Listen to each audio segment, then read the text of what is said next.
Good afternoon, everybody, and welcome to another meeting of the Licensing 2003 Act Subcommittee, London Borough of Newham. I'm Councillor Neil Wilson. I'm the Council's Chair of Licensing, and I'll be chairing this afternoon's meeting throughout.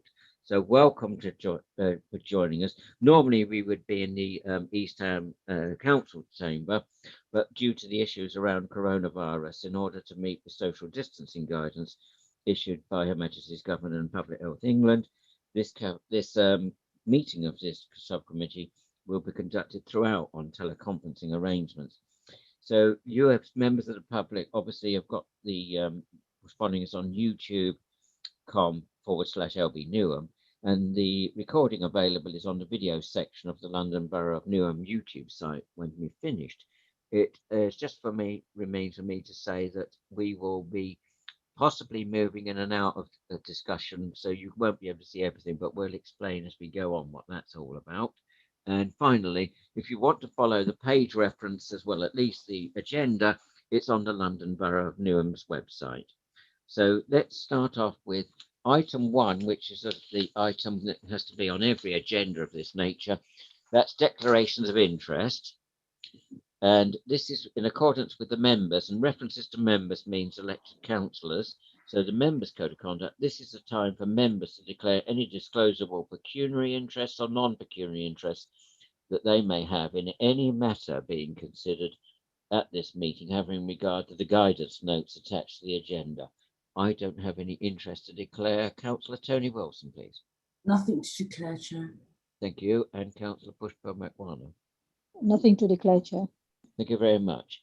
Item 2, the confirmation of procedure. This is to be found on pages 5 and 6 of our bundle. And the first item is introduction. So I'm Councillor Neil Wilson. I'm one of the 3 elected members who will be making the decision today, and I represent the ward of Plaistow South. Councillor McWana, please. Thank you, Chair. Councillor Pushpa-McWana, presenting Littleford Ward, and a committee member. Thank you. And Councillor Tony Wilson, please. Councillor Tony Wilson representing Beckton. Good afternoon. So it's clear that this is an administrative hearing under the 2003 Act. We are not lawyers, but we do need our legal representatives to advise us on points of law. So Mandeep Anumar, please. Mandeep first. Hello, Chair. My name is Mandeep Miha, and I'm from Legal Services, sitting in to supervise the legal advisor Omar Malik today. And Umar? Hello, my name is Umar. I'm from Legal Services, here to provide any advice. I've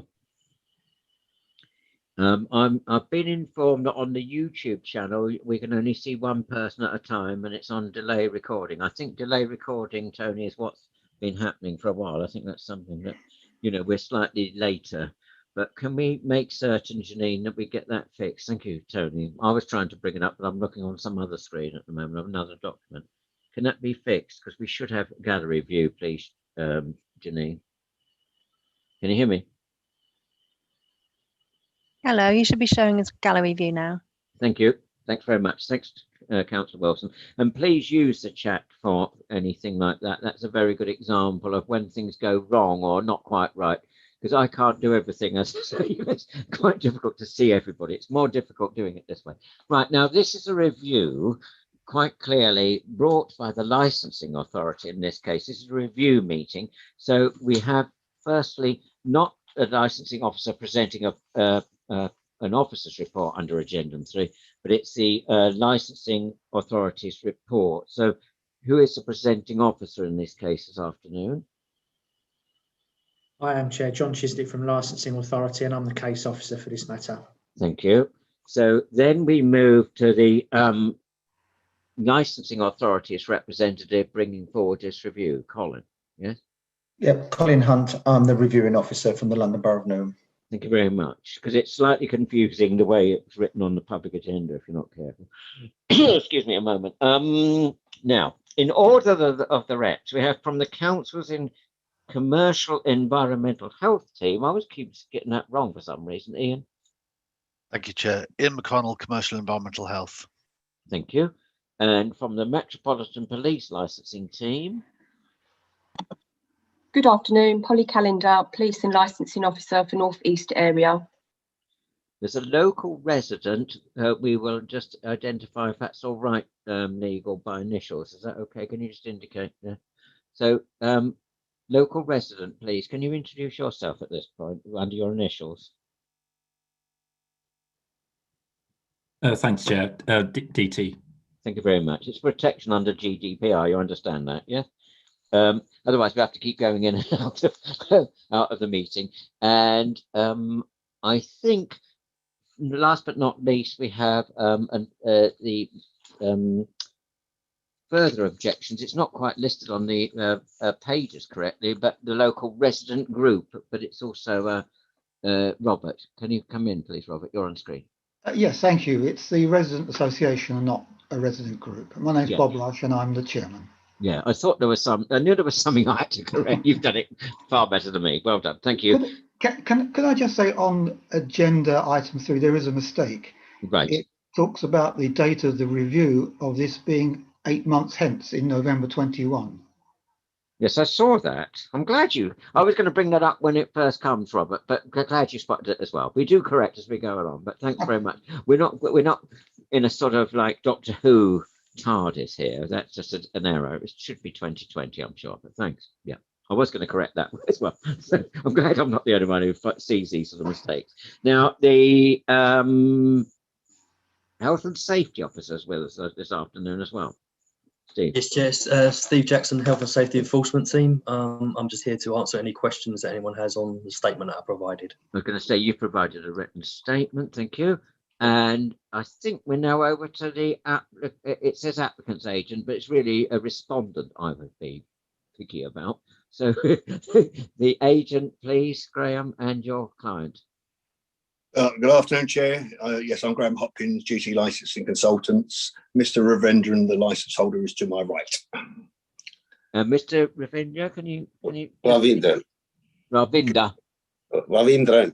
Yeah, I don't get it. Right. Sorry. It's been one of those days. I won't bore you with the technical issues I've had getting to this stage.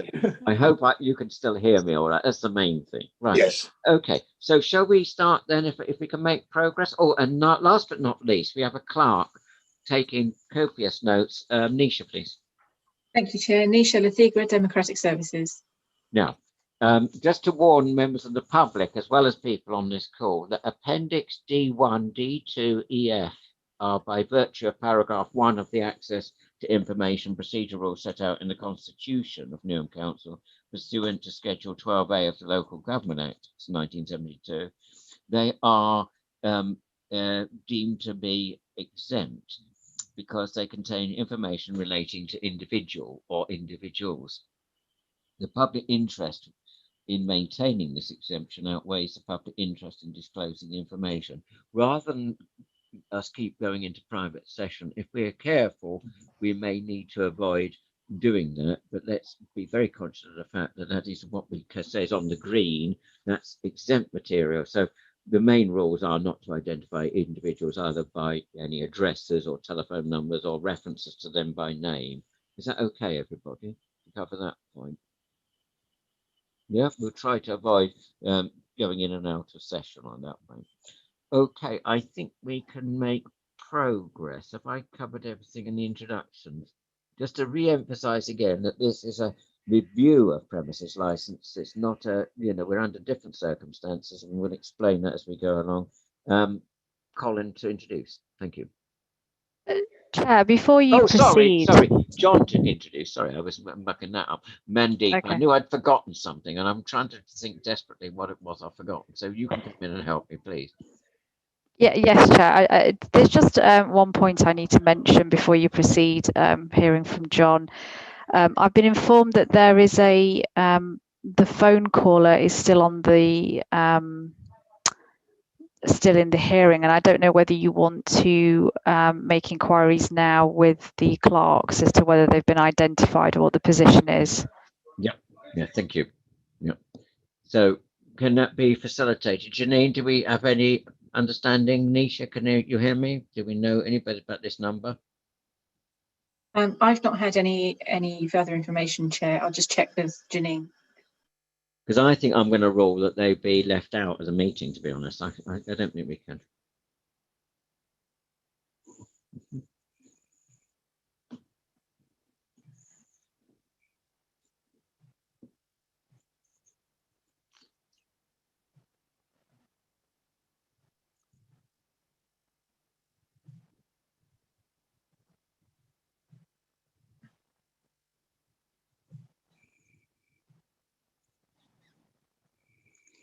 I don't think we've had anything back, Chair. Well, I'm going to rule, and I hope it doesn't get me into trouble, that people have to be taken out of the room, because I think it's safer that way. So can they be, I don't know what the word is. I don't want to say ejected, because that sounds quite lethal, but just can they be asked to remove themselves? Or can we remove them, and with the caveat? I think the Zoom helper can on, facilitate that. Yeah, they can join us on YouTube, or they have to identify themselves.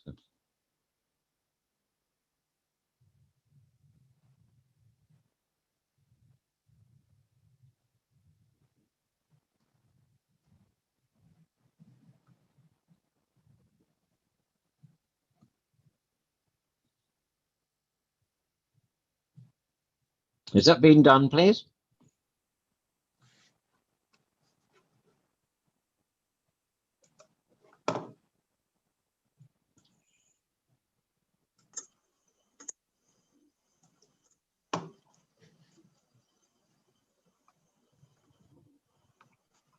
I think that's being facilitated now, Chair. Thank you very much. So shall we make progress, everybody? And so can we just do a quick sound check? Everybody can still hear me? Sorry, I know there's a hand in the chat function, but I like this waving the hands. I can see it clearer. Is that better, Councillor Wilson, what you were talking about? Yes, in terms of other issues. Yes, thank you. Right, so John, I'll get this right. Calling you Colin, but it's John who's introducing this today. John, please. Thank you. Thank you, Chair. Members of the Licensing Subcommittee are asked to hear and determine an application for the review of a premises licence for Topaz Food and Wine at 353 Catherine Road, E7, and any valid representations that have been made. The review application was submitted by the Council's licensing team. This was received on the 12th of November 2020 and not 21 as the report says.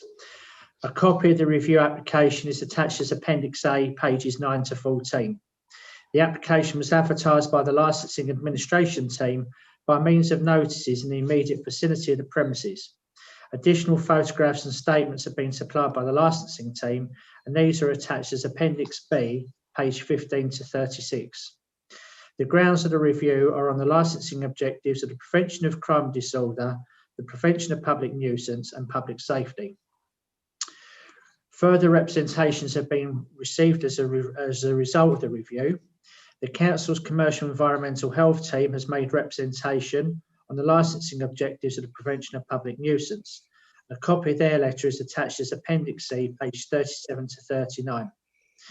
The Metropolitan Police Licensing team has submitted a covering letter providing officers' statements made following a joint visit to the premises with Licensing Officer Colin Hunt. The letter and statements are attached as Appendix D, D1 and D2, pages 41 to 46. A local resident has made representation on the licensing objectives of the prevention of public nuisance, public safety, and the protection of children from harm. And a copy of their letter is attached as Appendix C, page 47. A local residents group has made representation in support of the licence holder, and a copy of their letter is attached as Appendix F, page 49 to 52. The premises held a licence under the old Justice's licence, which was converted into a new licence under the Licensing Act 2003 on the 29th of July 2005. Between 2007 and 2011, the licence was transferred 3 times, with the last transfer being submitted on the 23rd of March 2011 into the current licence holder. The current licence is attached as Appendix G, page 53 to 58.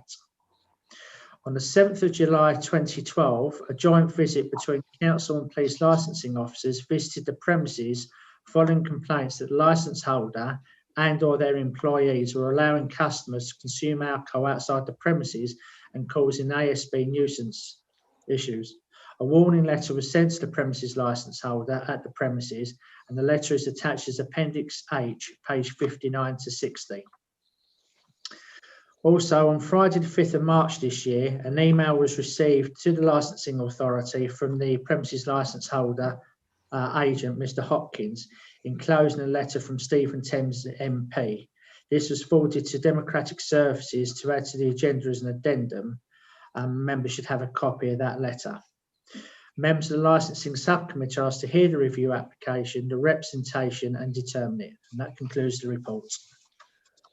Yeah, you know, I'm not happy about these late submissions, but it was in time. I understand that's with, you know, that was an error on of a clerical type rather than it was in time. This letter It was, Chair, yes. Yes, it so came in last week. has everybody seen this submission? No, I've not seen that. It's, I haven't seen that. No. well, it's in connection with your, you know, you, Robert. So you should see it before anybody else. I think, to be honest, I don't know why this has happened. To be honest, It wasn't in the pack. No. No, it's not in the pack. That's the whole point. It was late, but it's about what you've said in relation. I will resend it now, Chair, to Robert. Mr. You've Rush. got a computer in front of you, so I won't be able to see it. I can't. Yeah. No, it's fine. It's fine. Yeah. Well, we can bring it up on screen. I think at the relevant point. Can we, Johnson? Yes, yes, Chair. Yep, no problem. We do it that way. Is that okay, everybody? Yeah. Yep. Right.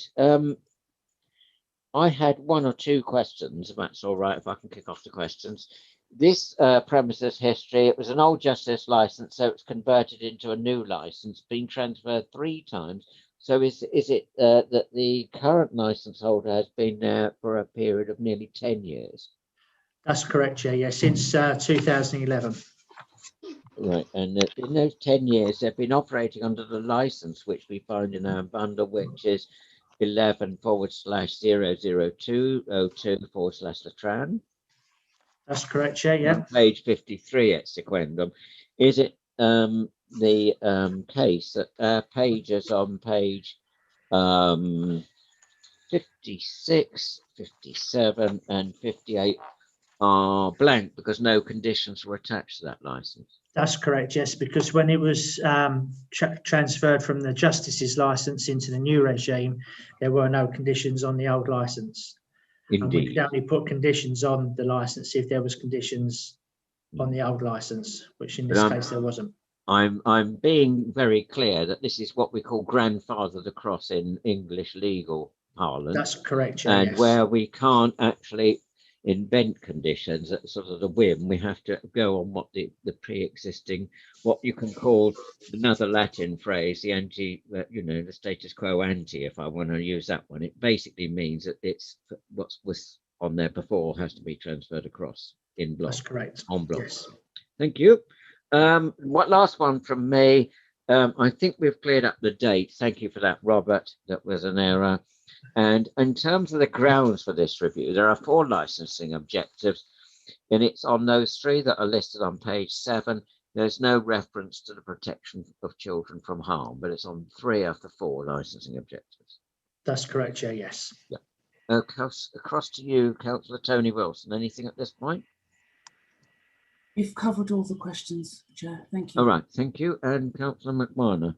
I'm fine, thank you, Chair. Sorry, I did have one last one. Where we've got references to photographs, are we able to put those on screen, or do they just? I don't know if we've got that technology. I can try and put them up on because some look remarkably dark to start with, to be honest, because they're taken at various times of the night. So when we've transferred them across, we may not see anything, and they may not add to the sum of human kindness by spending hours looking at them. But has everybody got access to what I'm talking about? There are photographs in their bundles. Yeah. Yep. Everybody sit. So we won't spend hours on it, John. But if we can, you know, we may need to. Yeah. Yep. Thank you very much. Any questions so far of the presenting officer? No. Now, I did say that this was a separate position under review. So we now move to the review case officer brought by the London Borough of Newham's licensing team, because this is a review under the Act. We then can ask, members can ask questions at any time with our legal advisors helping us along those questions, but also so can anybody who's made representations, but particularly the applicant and their agent. And then we move on to the various sub-representations, as it were, in support of this review. So we'll do those in the order that we see them, and people can ask questions. And then we basically I don't think there's any summing up at this case, is there? Apart from you, Colin, at the end. We don't have the applicant coming back. We don't go backwards and forwards on this one, that we might do in other hearings. Is that okay, Mandeep and Umar, procedurally?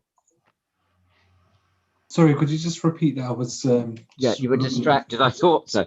I was just people are concentrating on it because there's all these screens and papers and things. What I was saying is we're going through from the licensing authority and the supporting representations made in terms of this review.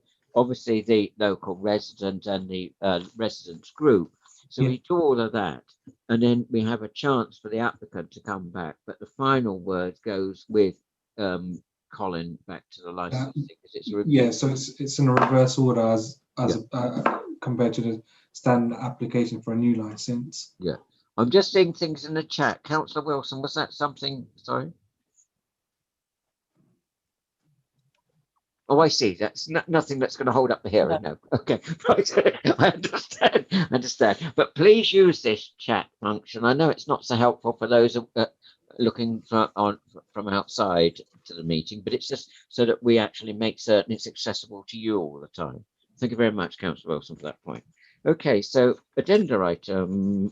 Well, it's what page are we on? Sorry, wait for me, Colin, because I'm trying to be introducing this. Appendix A, isn't it? Yes, page 9 at sequendum. Colin Hunt, on behalf of the licensing authority, please. Thank you, Chair.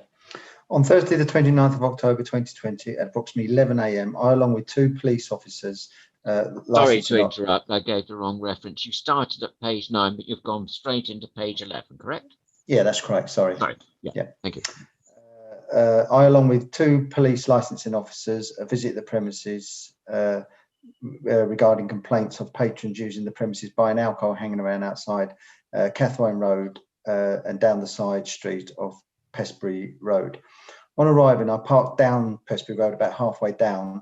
I'd done this on purpose to see if there was any empty discarded alcohol cans, bottles that would be associated with street drinkers could be found. As I walked towards the premises from down Pestbury Road, I noticed a stream of empty cans and bottles, some miniature bottles of spirits along the road up to the premises in question. I took pictures as I walked along the road, and these pictures can be found at pages 15 to 21. On entering the premises, I introduced ourselves to the person behind the counter. He introduced himself as Mr. Ravandran, the licence holder. I explained to Mr. Ravandran why we were at the premises and told him that we were authorised to enter the premises under Licensing Act 2003. On inspecting the premises, there were a high volume of high-strength beers and ciders on the shelves and very high volume of spirits of less than 35 cl under the counter.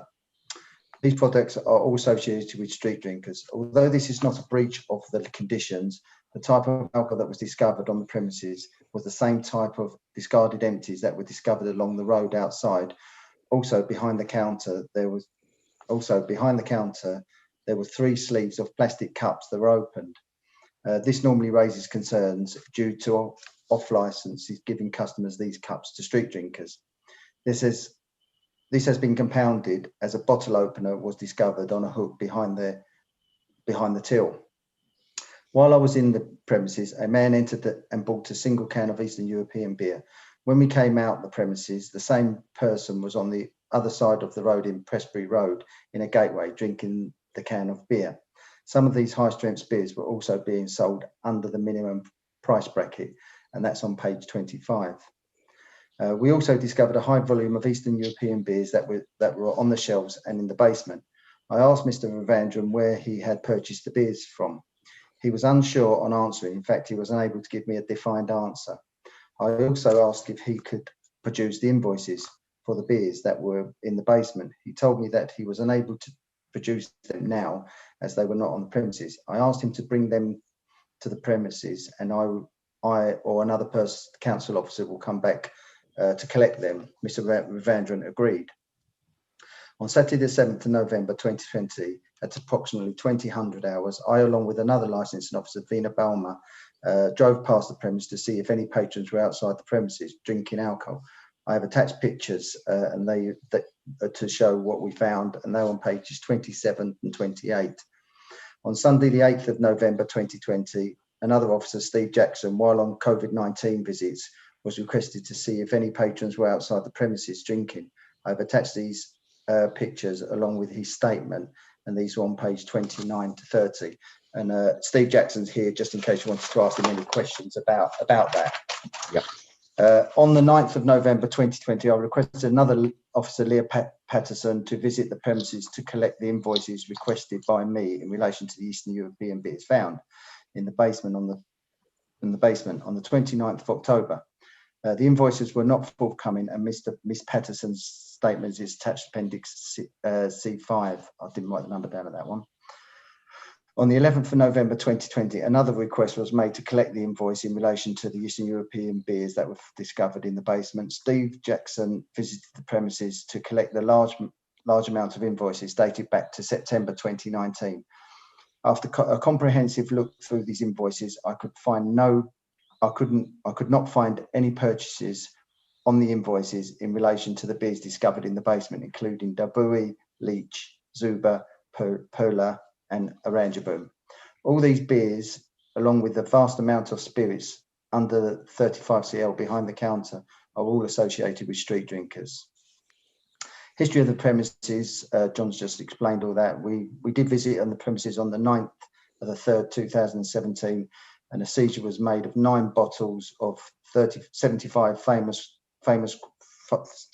75 CL famous grouse due to labelling and bottle concerns of illicit alcohol, and 52 cigarette blunts.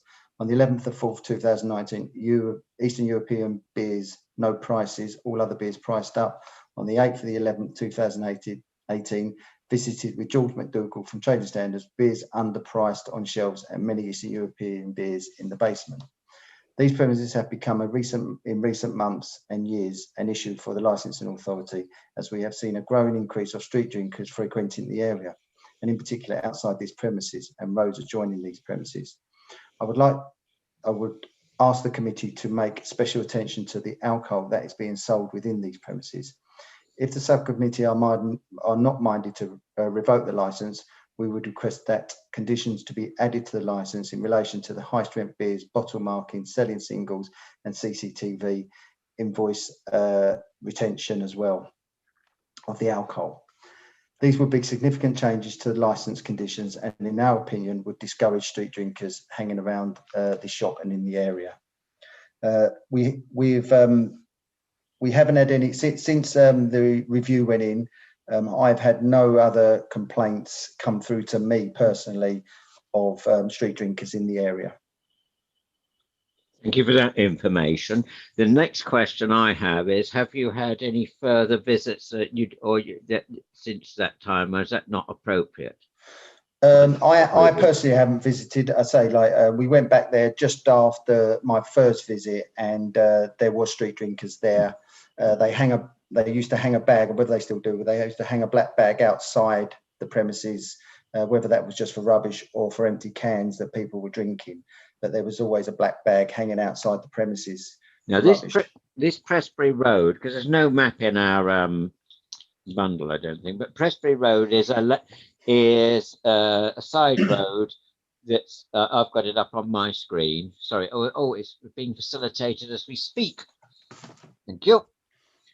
So the premises that is there, and this Prestbury Road is cheek by jowl.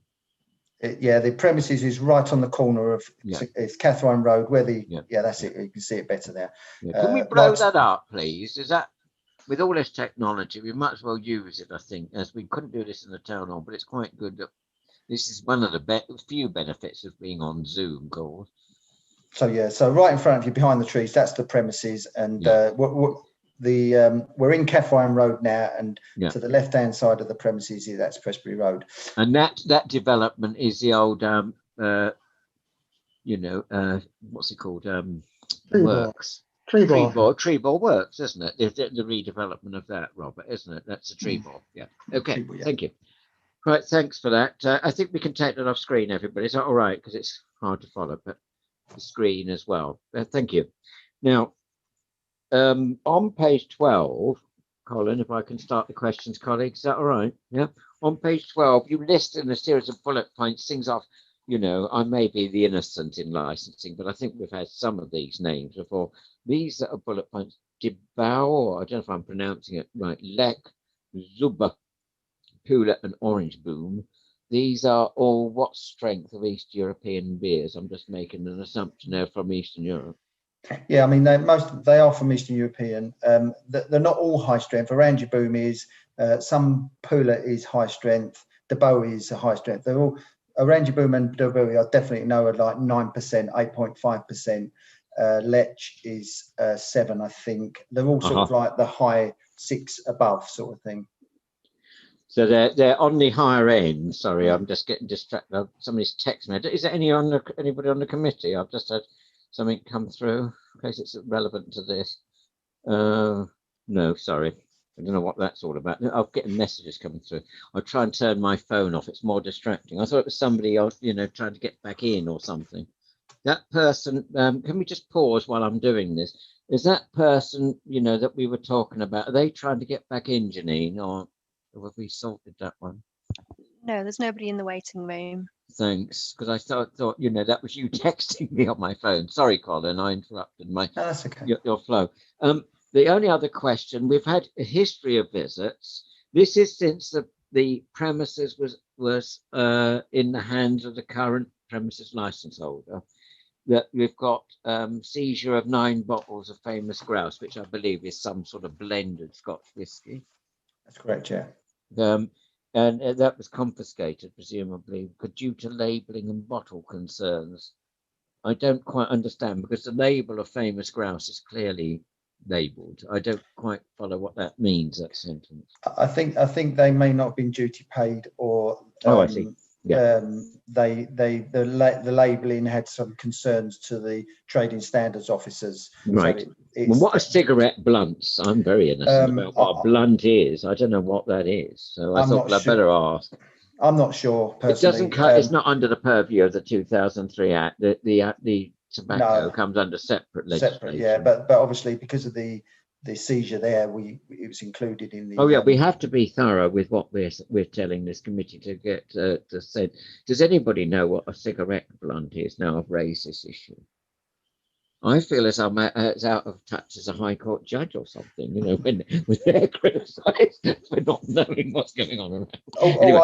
All I can say there is I know trading standards were concerned, and they could have confiscated this. Yeah, they do seize cigarette blunts, and I say I'm not a trading standard officer, so I'm not sure what they are. Sorry, I was just wondering what they were. Right, my last question before I bring in my colleague. We've got a photograph that seems to appear from nowhere, and I don't know quite what that was about. Under what's page 30 all about? Is that something to do with Steve? Sorry, I'll just find it. Somewhere in the dark. I thought Steve was in the dark ones, but. No, yes, Chair. That's part of my statement. That was the photo evidence I took on the day of the visit. Okay, right. So we'll just finish with Colin before we bring Steve in, if that's all right, to structure it. Thank you. One last one from me, then as I say, I'll bring colleagues in. You've got these photographs, and we did say if we could that we would bring them up. Is it possible, anybody, for these? I'm just trying to think of access, but we wouldn't normally try and do it all in open committee. But good, right. So that's the first one. Colin, this was on the visit of the day of the 29th of October. 29th of October. Yeah, these are all. If can we go down, John? These are all taken as I park down the end of the road or towards the end of the road. I do that on purpose just so it saves my legs. And there's the black bag outside the shop. And what page is that on? Oh, is that on 17? I think. Yes. Yeah. And these are all relevant to just photographic evidence of street drinking, detritus being left in the area. They go on. Even on the wall. What is page 22 about? Hang on a sec. 22. We've got page 22. Let me have a look. We can see the pavement awash with cans. And then we've got a bollard 22. with wash with cans. Okay, so this is page 22. This is what I was saying about, I found some. Oh, this is the bottle opener. Yeah, that's it. Yeah, so yeah, I can see it now. Yeah, what we find in premises behind the counter is if there's street drinkers in the area, what we find is plastic cups opened, like the big long sort of like there's about 20 in a little plastic throwaway cups. And what some premises do is they open them and they give them to the street drinkers, and then they go outside and drink out of cups on the pavement. Well, this is obviously this was our suspicions because the type of alcohol that was being sold and the size of the alcohol that was being sold. And then when we went round the side of the counter, we saw a bottle opener as well, which is obviously a big concern because there's a possibility that they could be opening cans, pouring it into the little cups and going outside and mixing the drinks outside, which is Steve will come in a minute and explain what he saw. Well, thank you. Page 23, 24 at Sequendum. Anything to comment? I'm interested what this Orangi boom is at £1. If it's high strength lager, that seems to be remarkably cheap. So on page 23 and 24, that's all what we found in the basement. So this is the basement, yes. This is the basement of the premises. Yeah. So we saw a high volume of Eastern European beers. This is Lech. De Bowie or whatever it's called, De Bowie. There's De Bowie, there's Lech, there's all sorts down there. So I mean, there was other stuff as well mixed in as well. It wasn't just all Eastern European beers, but the majority of the beer down there were Eastern European beers. Yeah. Then my last one, you'll be pleased to know from me, before I head to my college, what's this Orangi boom £1? I was saying I think that looks remarkably cheap for a high strength lager. Yeah, I mean that's an 8.5%. I don't know the actual price, but I think they should be marked up about 140, 149, something like that. So obviously that's being sold well under the price that it should be valued at, because if you go into a wholesaler, you wouldn't even be able to buy one of them for £1 because of the markup on them. Is it your understanding that it's not a recommended retail price, it's a legislative minimum price? It's a legislated minimum price under alcohol, under the acts. Yes. So it's not a thing where you can discount to that extent. Well, I mean, what we say is then they're not buying them legitimately, because you can't actually buy them from a wholesaler, a legitimate wholesaler for £1, let alone sell it for £1. So you wouldn't be making any money. You may be losing money because I think that more than that in a wholesaler. Yeah, I get the drift. Yeah, thank you. I'm glad I clarified that one because I think that's important because you put the price there. Right, Tony Wilson, please. Councillor Tony Wilson.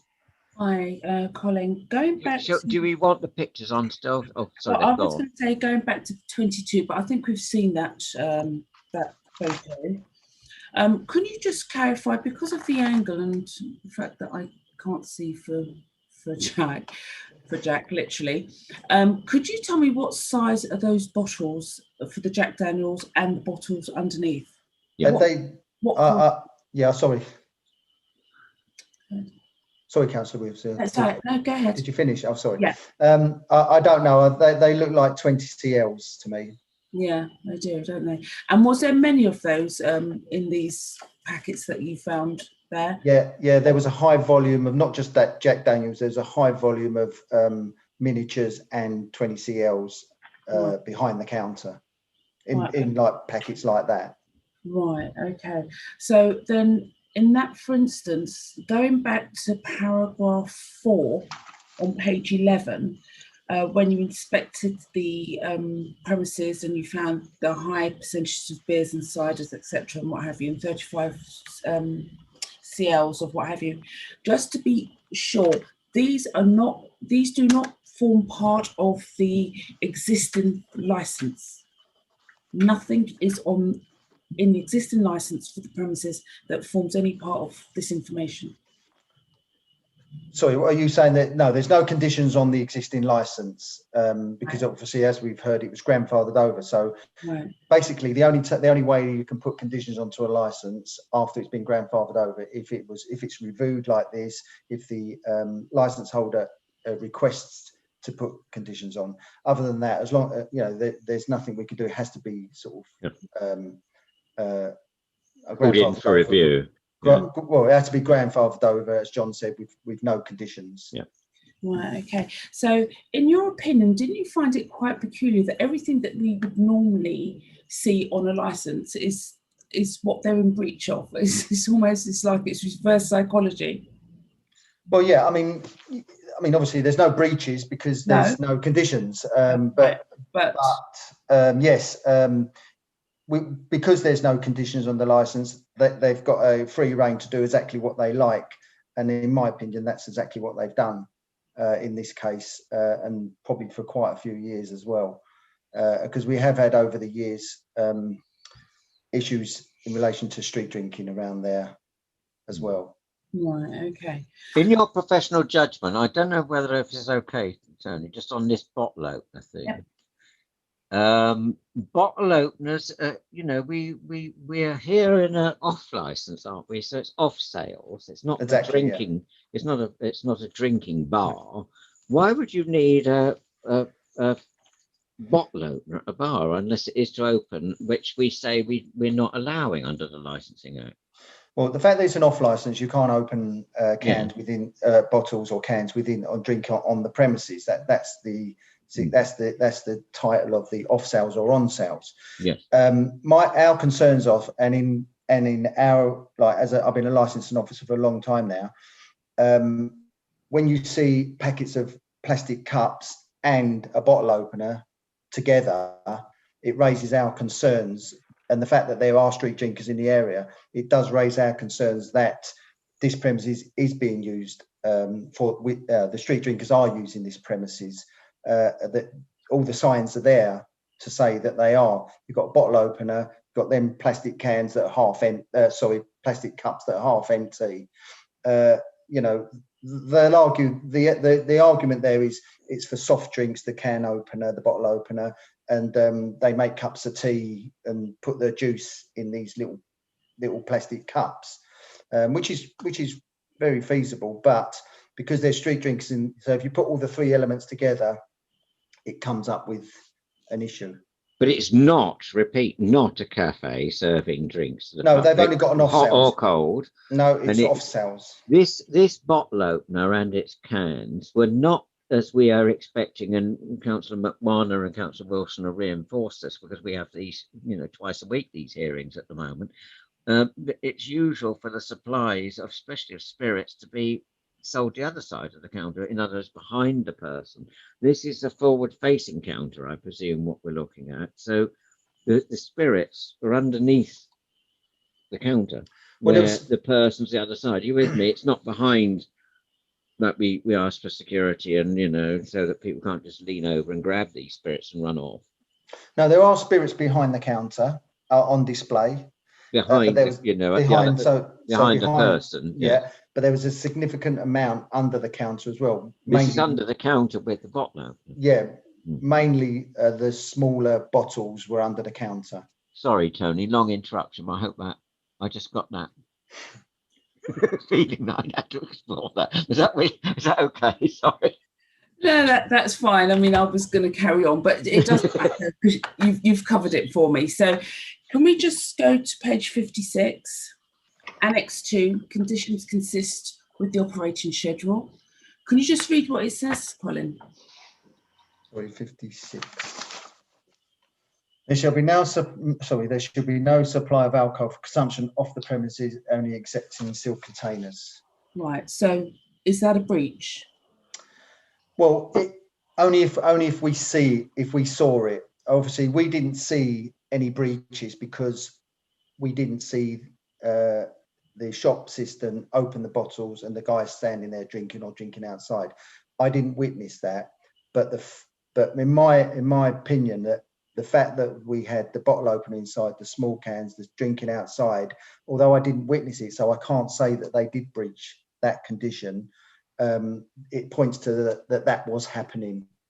But in your opinion, it's not like he's going to give the bottle opener to someone to walk outside to open it outside and then to bring the bottle opener back inside. So no, I mean, obviously, if the bottle opens inside, then I would say it's going to be opened inside. But obviously, I haven't witnessed anybody opening cans or bottles with the bottle opener. Thank you, Colin. No, it's just right. So if we're going back to page 11, where you paid a visit on the 29th of October, and you found, on walking down Prestbury Road, you found an array of cans and bottles, etc. just on your walk down.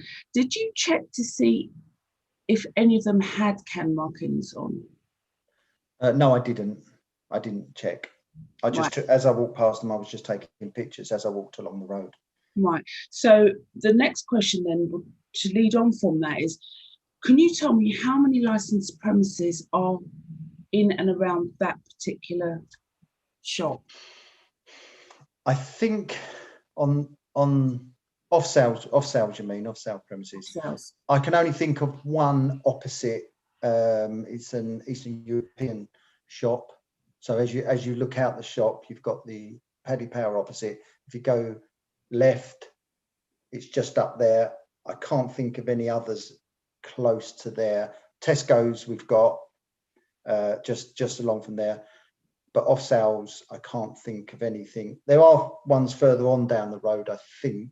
Yeah, not that close. Right. Okay. I don't know, John, you may know, or Ian, if there's anything any closer than that. That's the only thing I can think, one I can think of.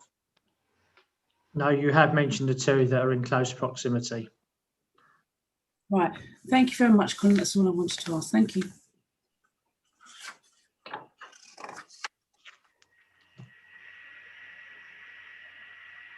You sure, Councillor Wilson? I didn't want to steal your thunder too much about the bottle openers and things. No, that's fine. That's fine. I'm finished. Right. Councillor Mukwana. Yes, Chair, I have one question to ask. Yeah. For Colin Hunt. Looking at page 23, I suppose this is all the drinks in the basement, is that correct? Yeah, page 23 and page 24, they're what we discovered in the basement, yeah. Yeah. Do we know roughly how long they've been stocking all these drinks in the basement, approximately, from your understanding? I don't know how long they were there for. They wasn't all dusty, so I wouldn't, it's quite a dusty place down there, so I don't think they've been there that long. Thank you. And the other thing is, looking at the pictures, I can see lots of packaging and boxes and cans and all that. If it's been delivered recently, do we roughly have an estimate? How much is this worth of drinks in the basement? Oh, I wouldn't like to hazard a guess. There was a lot there in the basement. I mean, in normal circumstances, we may have seized all this alcohol because they wasn't able to produce invoices at that time. And in the past, we've seized that. But obviously, with things that are going on and resources because of COVID-19, we haven't got the resources, so I wasn't able to seize the alcohol. There was just me on duty that day. But in just to, I'm cutting across again, but to clarify for the benefit of people watching, and I'd do the same if we were in East Ham Chamber, the licensing authority has rights to seize goods in an operation of this sort, and it's quite considerable amount of alcohol, so you would normally have taken that away following that visit. Yeah, what I would, sorry, because I was there with two police officers and we only had one vehicle, I would normally have called up a trading standards officer to come and check it, because obviously the non-duty falls down to them. Although it's a licensed premises, we do it as a joint visit. But obviously we were very thin on the ground because of COVID stuff, and at that time it was quite a busy time. So I had to make the decision that I would leave it there and just to mention it. That's why I asked for the invoices, because I wanted to see the invoices to make sure that he bought it legitimately, and I say when I did receive all the invoices back in 2019, from 2019 to date, I went through it with a fine-tooth comb, and I couldn't see that amount of alcohol within the invoices that I'd looked, and there was a large amount of invoices. Right. One more question. So, understand because you haven't got the resources to take to seize the alcohol away. But my main question was: so was that left there? Were they able to sell it, or was it they were told not to sell any until further notice? Well, I wasn't able to seize it, so I couldn't tell him because I wanted to trading standards to check it, and they couldn't. So I couldn't do much about that really, because all I could do was ask for the invoice for that alcohol, which is what I did. And although invoices were produced, that alcohol wasn't on the invoice list. Okay, fine. Thank you, Colin. Thank you very much. Now, Councillor Tony Wilson. Hi, sorry, Colin. Yeah, there was one I missed. With regards going back to the invoices, you made maybe 2 or 3 journeys there to collect the invoices, and they were never on site. Well, I didn't. I say, yeah. Sorry, yeah, I see what you're saying. Yeah, no. And then on the last time, I think Steve Jackson went. I asked him. I think Steve Jackson went once, and then Leah Patterson, and then I asked Steve to go back while he was out on his visits. Yeah. So that'll be the 3rd occasion. Then I think Steve picked them up, and then he brought back to the office, and I went through them.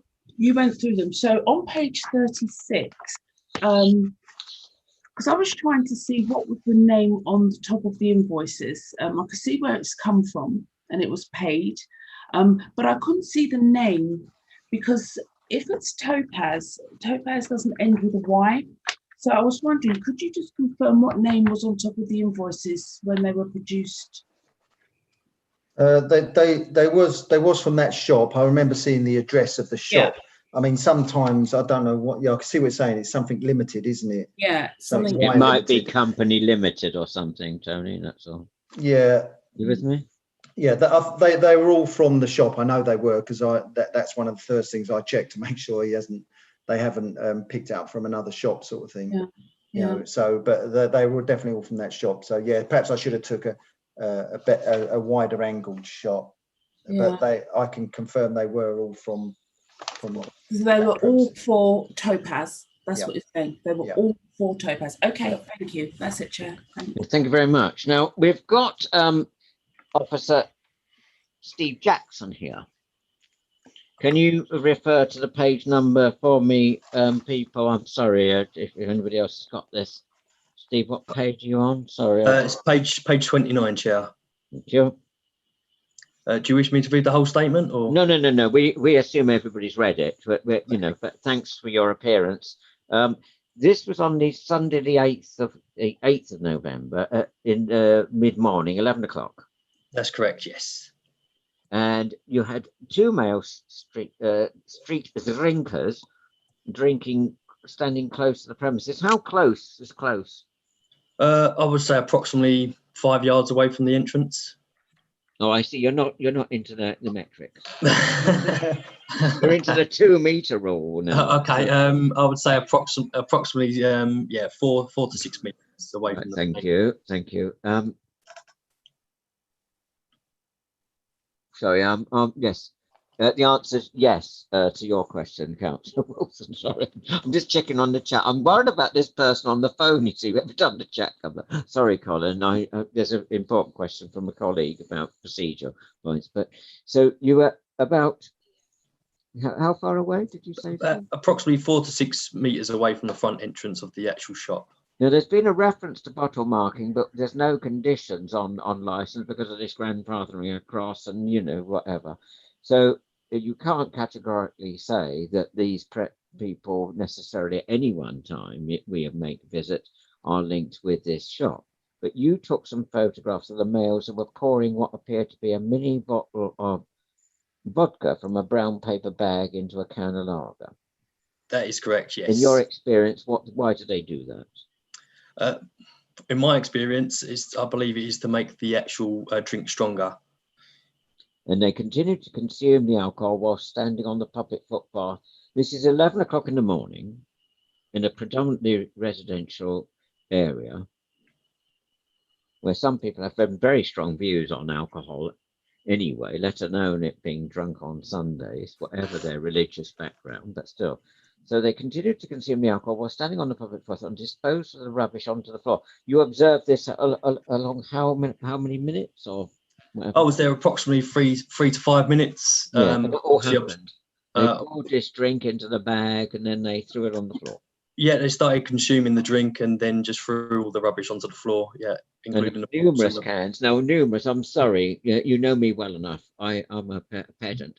Numerous can mean one or it could mean 99. What sort of what do you mean by numerous cans? Well, my recollection from that day, I don't think there's any photos of that, but I would say there was approximately 4 to 5 cans and about 2 bottles on the floor as well, with some bottle caps and tops as well.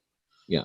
And then you said you sent some photographs. Now, is the only photograph that's been presented is on page 30? Is that yours? That is correct. Yes, that is mine. Yeah. Any other photographs?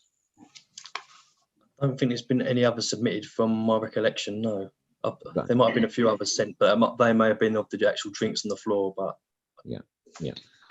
Okay. Questions to Steve, Tony. Just one. So I know it's a very short space of time that you was there, 3 to 5 minutes, but at no time did you see the license holder or a representative of the shop come out and say, could you please move, or don't drop your rubbish there, or anything to that effect? No, I'm afraid not. No. Right. Thank you. That's it, Chair. Yeah, thank you. Councillor McWarner. I think Councillor Wilson answered my question. Yeah, it's an important one. Thank you, Steve. But please stay on the line. CH5 refers to a statement, Colin.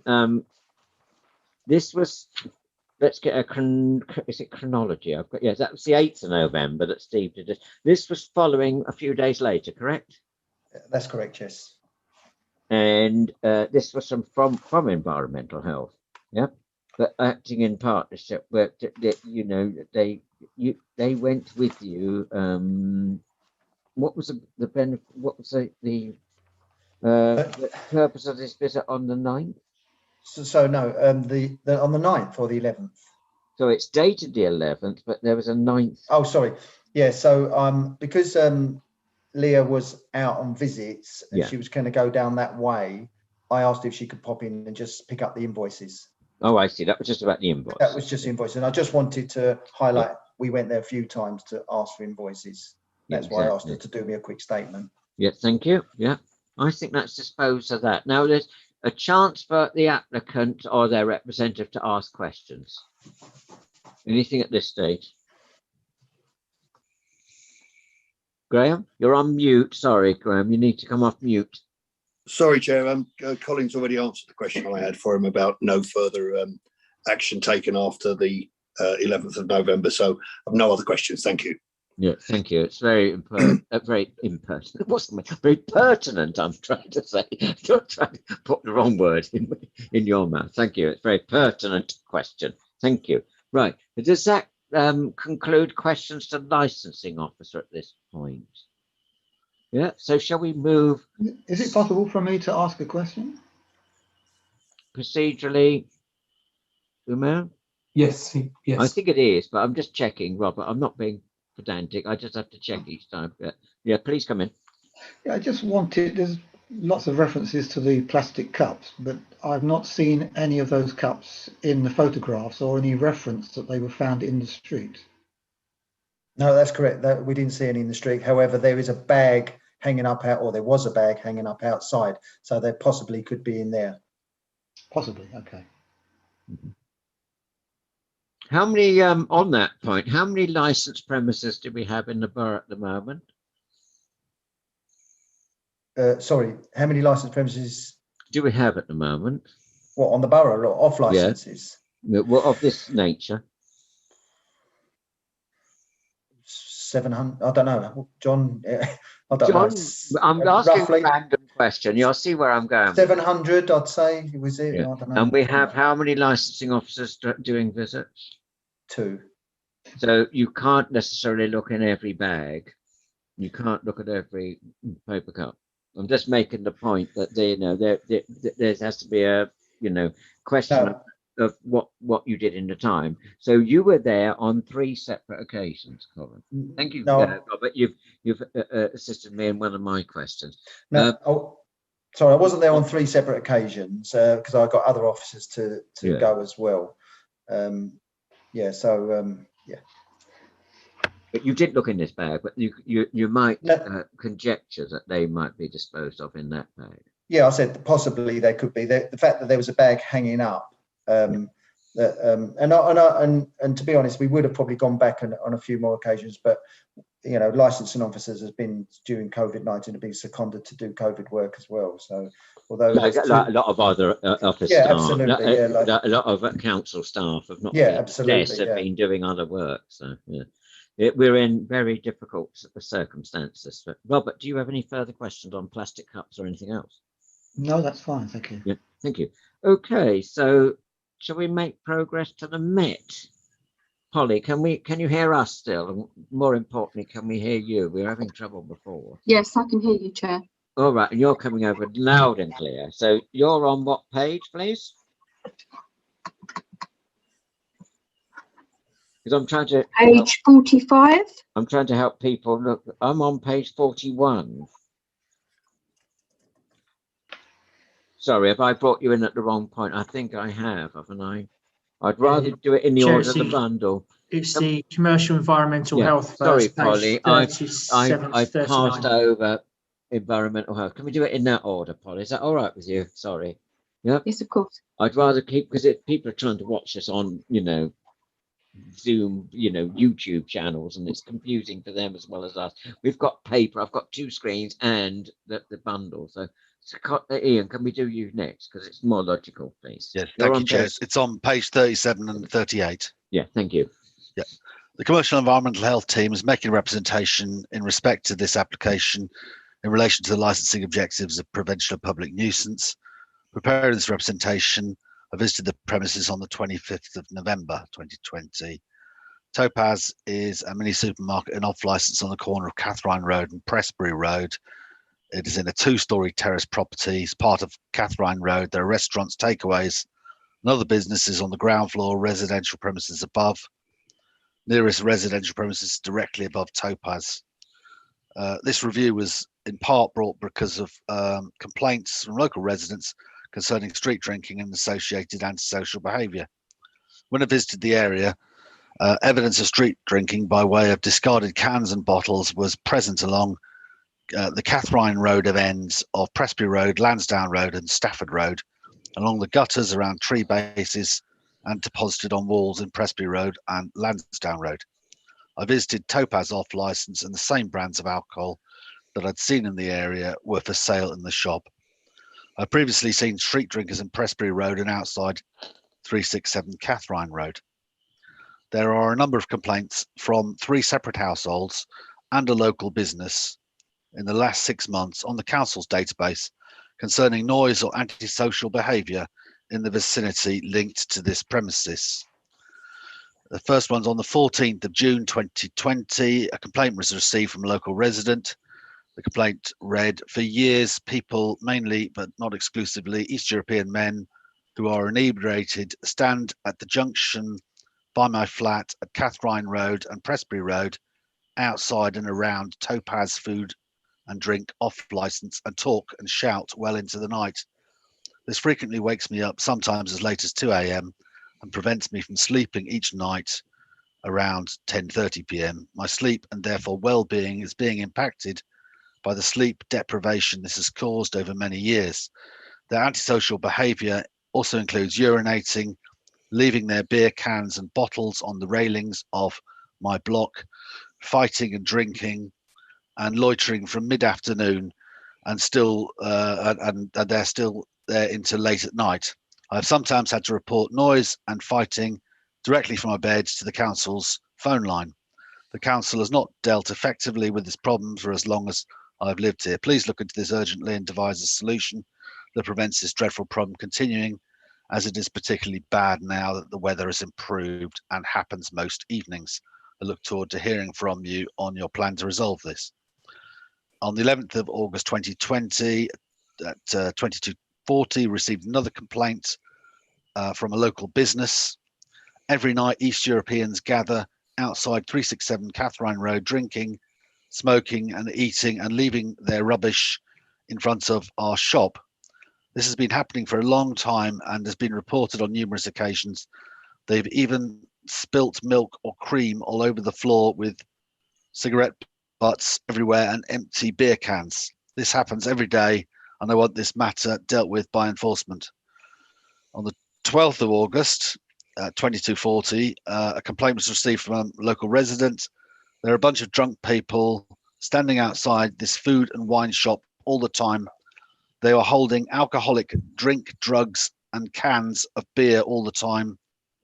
They make comments to passing by ladies and make it difficult to live here. Right now, they're making noise consistently. It was a warm day today, and I had to open windows. They are smoking drugs, and that smell is filled inside my flat. This is absolutely antisocial behaviour and nuisance at the same time. This is a residential area and should not become a place where criminals and drunks get together. Kindly take serious action. Thanks. On the 9th of September 2020, a complaint was received from a local resident. This is an off license at the top of the road called Topaz Food and Wine. Everyday people stand in front of the off license in big groups, blocking the path so residents of Presbury Road cannot walk through. Or those who buy alcohol from the shop stand in front of the houses on Presbury Road and drink, making a lot of noise and leaving empty cans on the front wall or on the floor of the street. On occasions, we've also seen people urinate in front of the trees in broad daylight right outside our house. Especially in the evening, it gets worse. The noise and lack of respect or consideration, this is where people live and call home, is appalling. This has been going on for many months despite COVID-19. The police community officers can patrol the road. Maybe they can stop doing this. No one should experience this right outside their home. On the 13th of October 2020, a complaint was received from a local resident. A group of 8 Eastern European men standing together outside the block I live in. They buy alcohol from the off license opposite my block in Topaz Food and Wine and stand outside the off license and my block drinking alcohol on the street. They become intoxicated, shout and speak loudly from 10 p.m. until in some case the early hours. They urinate in public, throw rubbish and leave their beer cans on the fencing around my block. This has been happening for ages. I've reported it to Newham by phone, including in the night through the switchboard at the time of nuisance, and on this web page with no reply or feedback. I've also reported the nuisance to the police with no response and have raised it with the Mayor of Newham's office. This is an ongoing issue and is causing stress and disturbing stress. I hold a senior national role in the education sector, and this is impacting on my well-being and ability to concentrate because of the stress caused and impact on my sleep. Even with my double glazed windows closed, I can still hear these men because of the volume of their voices. Please look into this and devise a solution that prevents this from happening in the future. Thank you. On the 4th of October 2020, a complaint was received from a local resident outside 349 and off license opposite. A group of 8 East European men are currently assembled outside of our block, drunk and talking loudly, shouting, breaking the law on group of 6, a menace. This happens most evenings and nights and no action is taken to date. Further complaints concerning street drink and antisocial behaviour, including littering, public urination, fighting with bottles, loud voices and shouting, have been received on the 16th of October, 17th of October, the 18th of October and the 27th of October. A lot of the bottles and cans discarded in the area that I saw during my visit were not of high strength. Consequently, if the committee are not minded to revoke the licence, I would request that conditions requiring can and bottle marking, and sales in packs of 4 are added to the license, as well as others that may be appropriate. Thus, on behalf of the Commercial Environmental Health team, I wish to make a representation. Thank you.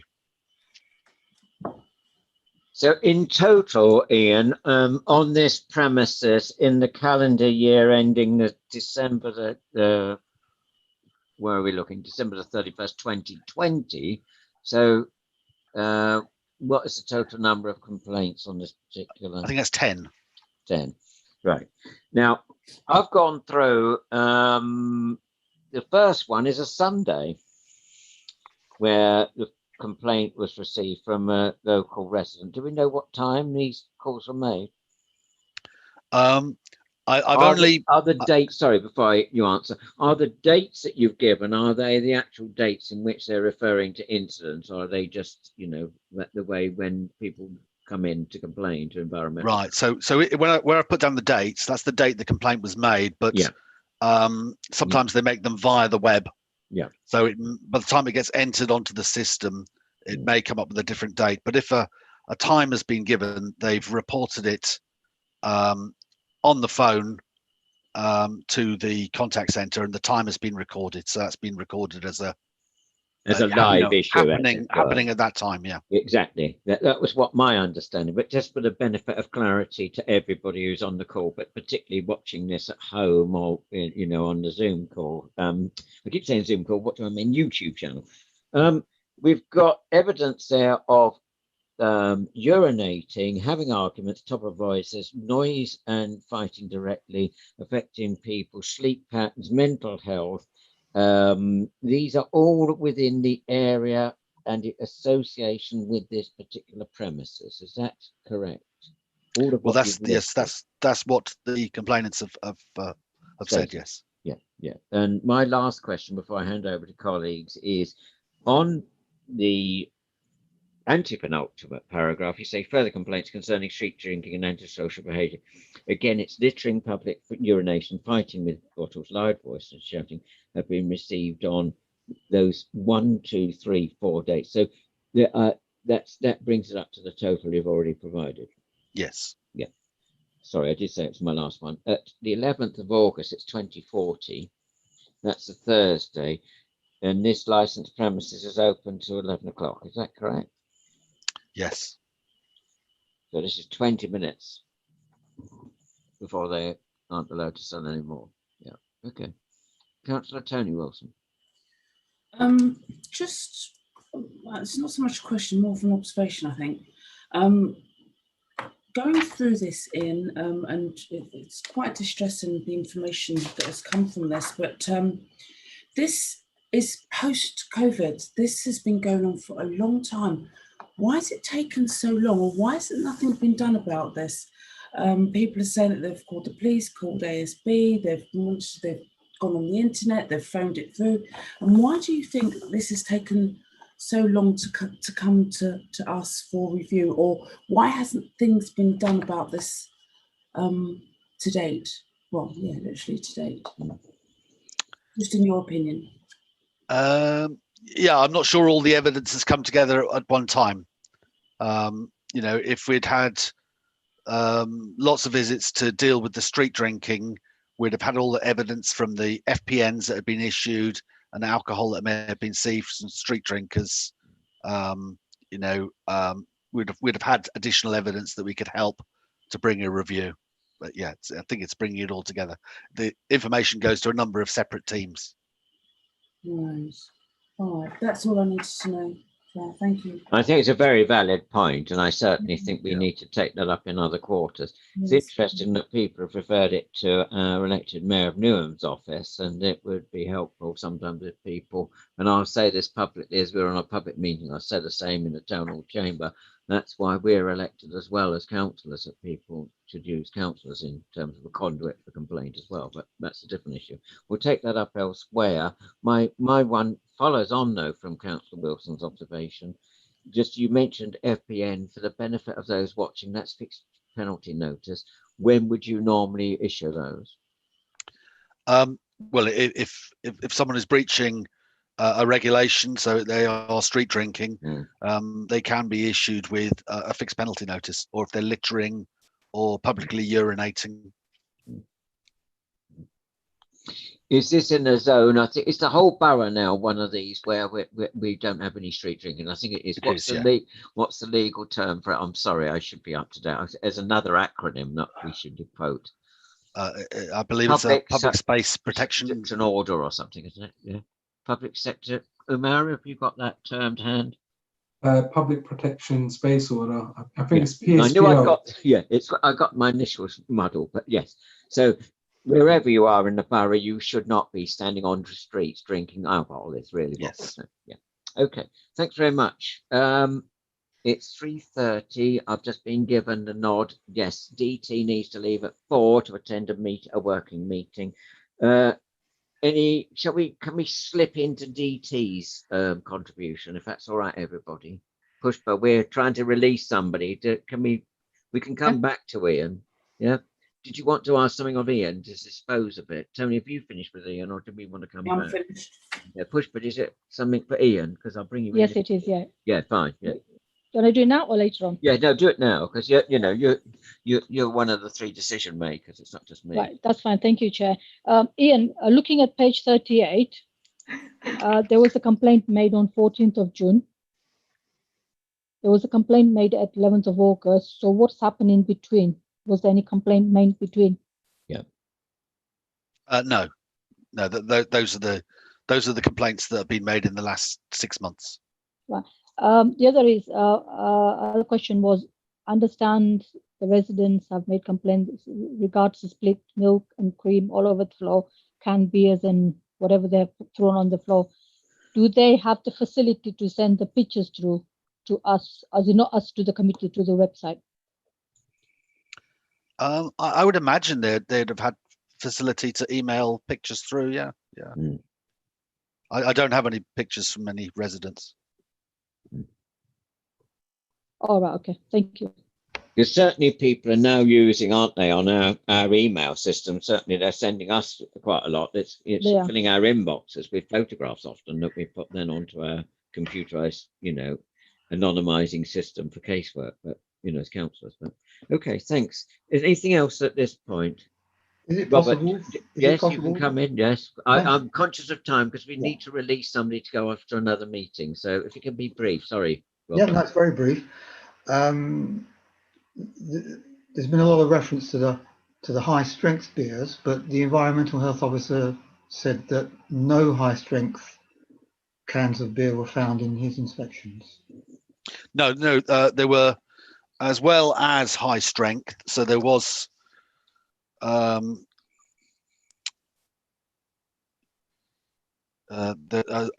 me just get to the right page. There was things like Debui, which is high strength, but there was also Budweiser, Stella, those sort of drinks which are low strength. So not the high strength beers. Yeah, no, there were high strength as well. Debui is 7%, I believe. Skull Super was also in Pressbury Road. Zuba, Okay. which I believe is high strength. It was just that your statement said there were no high As well as, yeah. Okay. Yeah. Is it in addition to, not to the exclusion of? Yeah. A lot of the cans discarded were not of high strength. But that's not all of the cans. No, okay. Yeah. Can I just come back? Sorry, I know we need to bring in the resident. Sorry, but it is germane, and it'll have to be very brief as well, Graham. I'm sorry, I'm trying to bring the resident in because we were warned about timings. Did you make this visit on the 25th of November on your own? I should have asked that one. Yes, I did. Yes. And what time of the day? Because we normally like to check. Yeah, that was. But complaints have been raised at 15:30. Right, so it's the middle of the afternoon you saw this going on. Yeah.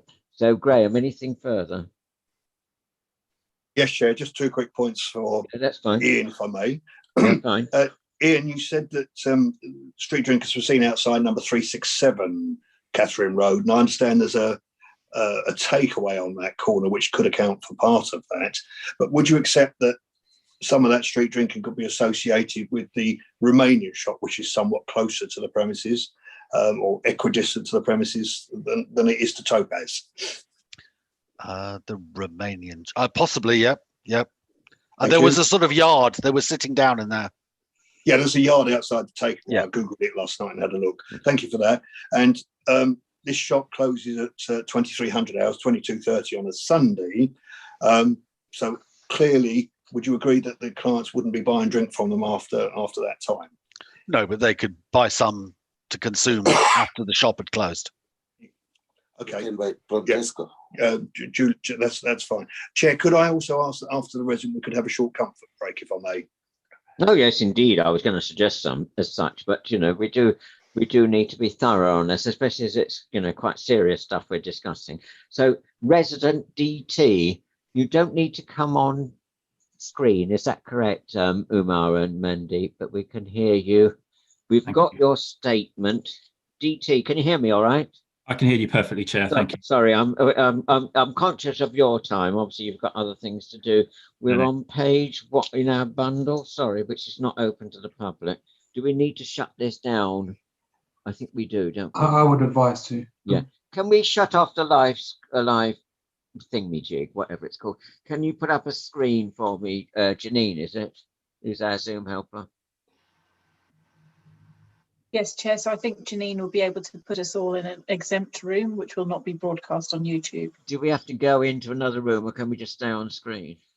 I think it would need her to facilitate an exempt room into which all parties are placed, and then a holding slide will be displayed. Yeah. Can we please obey instructions? Sorry, DT. We need to do this to protect you and under the council's constitution. We don't press the leave button, because I'm very keen on doing that. You have to wait till a thing comes in your middle of the screen, and then you go into that room. Is that clear? Thank Are you you. following? Graham, are you okay there? Can you follow what I'm saying?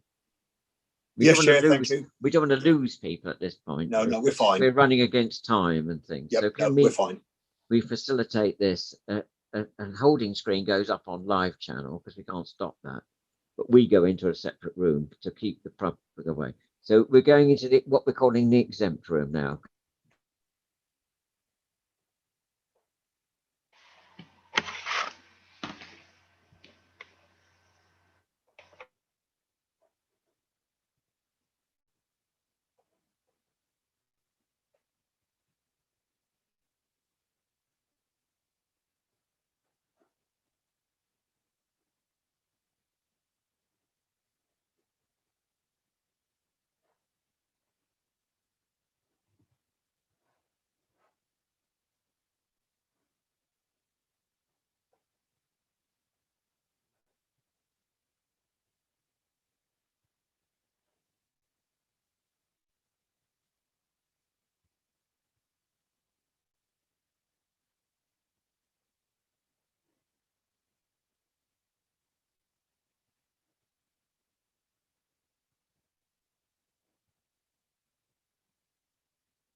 I forget every time you go in and out, you go muted. I don't know what all that's about. Have we got everybody back, Zoom helper? Yes, everyone seems to be back. Yeah. Thank you very much. So, thanks for that, Janine. So for the benefit of those watching on live, we've now finished our private session, but we're now adjourning for a comfort break. The time is 16:01. I'm suggesting a 10-minute break. Is that okay, everybody? So can we all reconvene without delay at 16:11? Okay, thanks very much. So we'll put up a holding screen, can we please, Zoom helper, that we're in adjournment. Thank you. So I think Janine will be able to place into respective breakout rooms. All right. And if you choose not to join a breakout room, then please ensure your camera is switched off and your microphone is on mute until I think we may have already lost people, Nisha. I think we've already gone down by 2 members.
Can you hear me? I've been muted 6 times already. Can everybody hear me? Are we? I'm assuming that there's a holding screen up, Janine. That's what I was asking you. Oh no, that's been removed. Now you can see everybody. All right, because we're not all back yet. I'm back, but you can't see me for some reason. Right. Thanks, Robert. Thanks for letting me know. We're clearly having technical difficulties here. Same here, Chair. Have you been thrown into a room or something? No, back now. Right. We can't start without everybody present. That's what. I can't see why we have to do that, to be honest. But anyway, just going into different rooms. But still, is everybody here now? Can everybody hear me? Because I was on mute, then I wasn't, and it's all very confusing. Right, now we were at the point where we have offer the restricted items, apart from the one that Robert's under is under restriction. So we may have to go out again, but that's, par for it.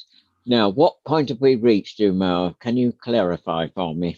I believe it's PC Polly Calendar who was going to expand on her support for the representation. That's right, because we went out of order in order to get the involved. Yes. So PC Calendar, please. I brought you in earlier. Now you've waited patiently while we've done somebody out of turn, as it were. So PC Calendar. Thank you, Chair. Can you hear me?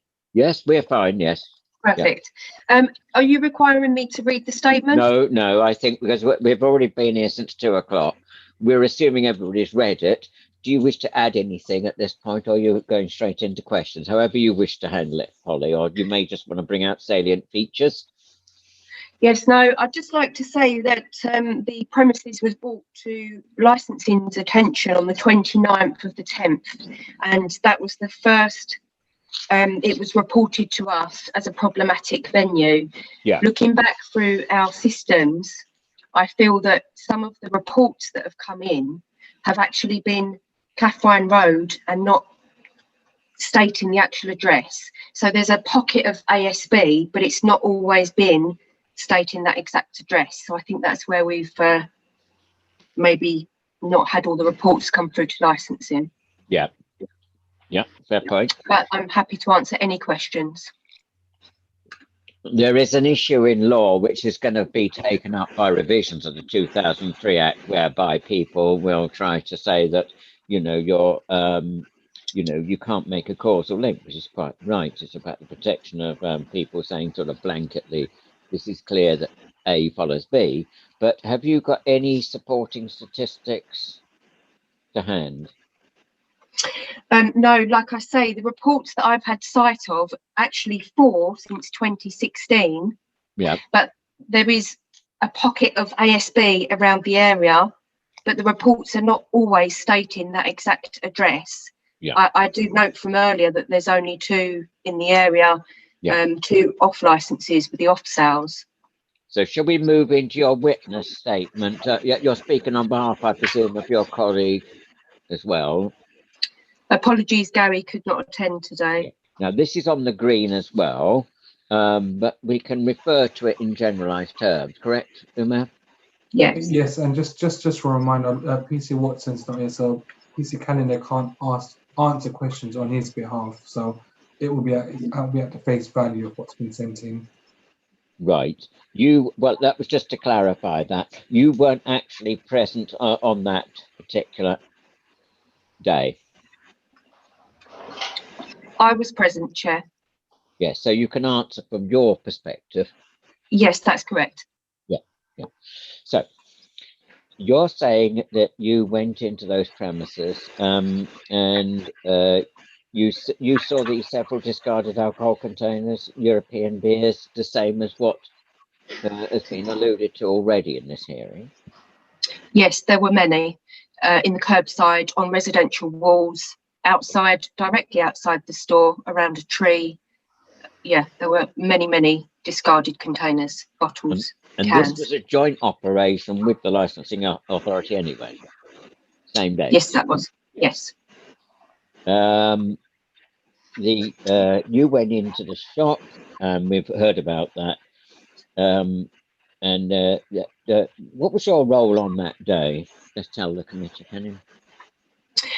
As I say, we were visiting we were doing a joint visit because that very morning it's been brought to our attention that there was swearing and groups gathered outside of the store. The report actually listed Topaz Wine Store, and therefore we were visiting to establish what exactly was going on and why that report had come through to licensing. Thank you very much. Councillor Wilson, the other Councillor Wilson, Tony. Thank you, Polly. We were there on the day. When you arrived there, were there any people outside shouting and creating noise? There were no people outside on the day when we arrived. Right, okay. And going into the shop, you said that I noticed a large plastic cup. Did you see yourselves? Sorry, you broke there. Did I see the cup? Yeah, I'm going to say your sound broke a bit, Councillor. Is that better? That's better, yes. Yeah. Okay. Can you repeat the question? Sorry, Tony, we lost you a bit there. All right. You then entered the premises and you said that you noticed a large quantity of plastic cups. That's correct. You actually saw them yourself? Yes, there was a large amount of cups. They were both on the shelf and they were behind the counter. Right, so what are you saying? Was it in a tube? Was it like 100, 200, 5? How many? Just yeah, roughly. I couldn't say exactly because there were several tubes full of cups. I would say maybe 300. Okay. And at any time, did you ask the gentleman that you were speaking to, who said he was actually running the shop at the time, did you ask him what they were for? I did. And what was his answer? They were for staff drinks, for staff members to drink out of. Okay. How many staff was in the shop at the time that you visited? Just the one gentleman who was responsible for the store at the time of our visit. Right, just the one person. And I know you probably don't know because you haven't seen, but do we know exactly how many members of staff work there at any given time? Sorry, Tony, I'm having great difficulty following your questions. Is everybody else having the same problem? I can't It's really hear. slightly coming and going. Yeah, you're in and out of focus. Oh, it's really weird. It looks fine my side. Okay, can you hear me now? That's better. Yes. Yeah. Yeah. Okay, so at any given time, and I said you might not know this, but do you know how many members of staff actually work for businesses? If my memory serves me well, I believe the occupier at the time who had responsibility for the store said his wife also worked there. That's a lot of cups for two people. Yes. Okay, thank you, Polly. Anything else, Councillor Wilson? No, Chair. Thank you. I finished. Thank you. Thank you. Sorry about that, but I'm having difficulty hearing you, so we'll have to sort of bear that in mind. But Nisha, did you get all those questions and answers? Okay. Now we've lost the clerk. Right. Sorry, are you hearing me? Right. Yeah. Thank you.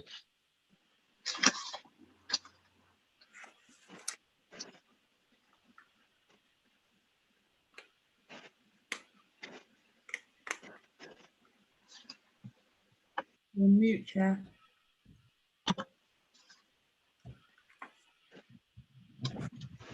Councillor McWarner, can you hear me? Oh, well, I can hear you now, Mr. Wilson, Chair. Thank you. I don't know just- what's happening to this council system. I keep being muted for some reason. I don't press anything, and if I don't talk all the time, it goes into mute. But I'm trying to bring you in. Do you have questions of Polly, please? Just one general question. During your visit, did you see the staff or any of the staff you just mentioned using a can opener? No, I did not. No. Okay, thank you. Anything further from anybody at this point? Colin, please. Yeah, question to Polly. Polly, you know the plastic cups? Cup things, yes. Yes. How many did you say you saw that was behind the counter? Well, I saw them up on the shelf. There were many packs. I couldn't, without getting them all down and counting them, but I would say there were approximately 300. There was a very large stack of them, and they were also behind the counter. So yeah, that's what I'm gonna. How many did you see behind the counter? I couldn't say. I without counting them, I'm not sure. There were more. Yeah, there was a couple of packs. So how many people can work, do you think? I mean, that counter, how many people can get behind that counter at one time? One or two. So one or two people can work in that shop? Well, squashed, one or two. So would you say that the amount of cups there were significantly more than for two people? Significant, yeah, very much so. Thank you.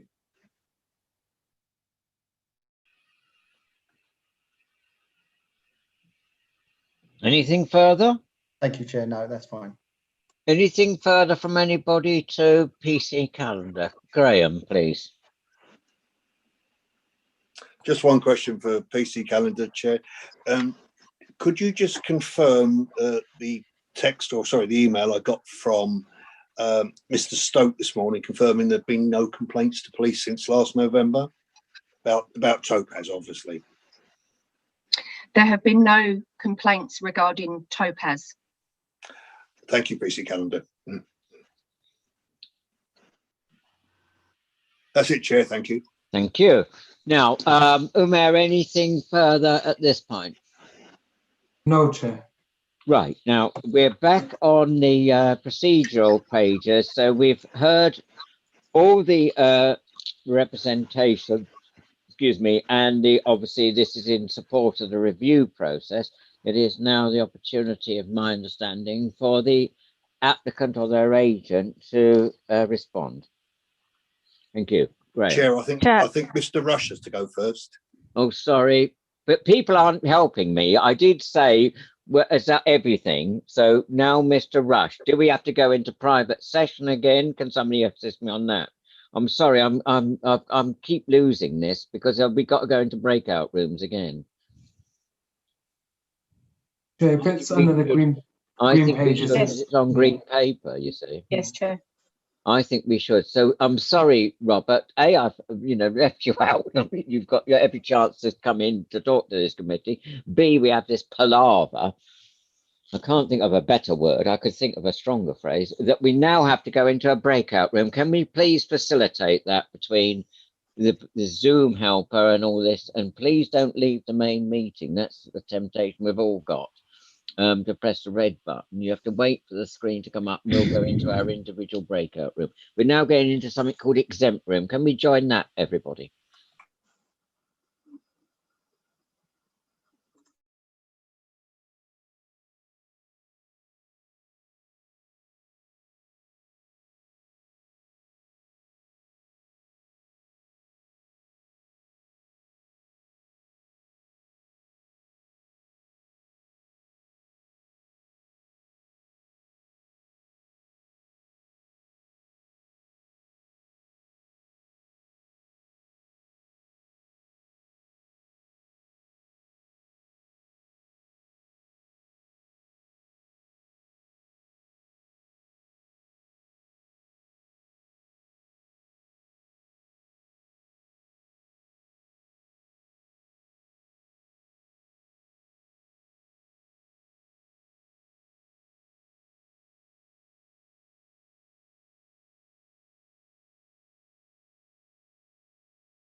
We're just reassembling everybody, I think.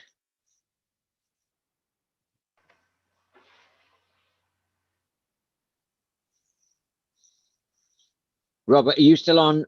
Yes, I'm still here. Thank you. You're still there. Good. Right. Okay. So everybody, Janine? Hello? Yes, everyone's back. Yes, Chair. Thank you. Yeah. Right. Graham Hopkins, your chance to reply to what's been said so far. And we'll ask you and Mr. Rajendran questions, clearly. Thank you, Chair.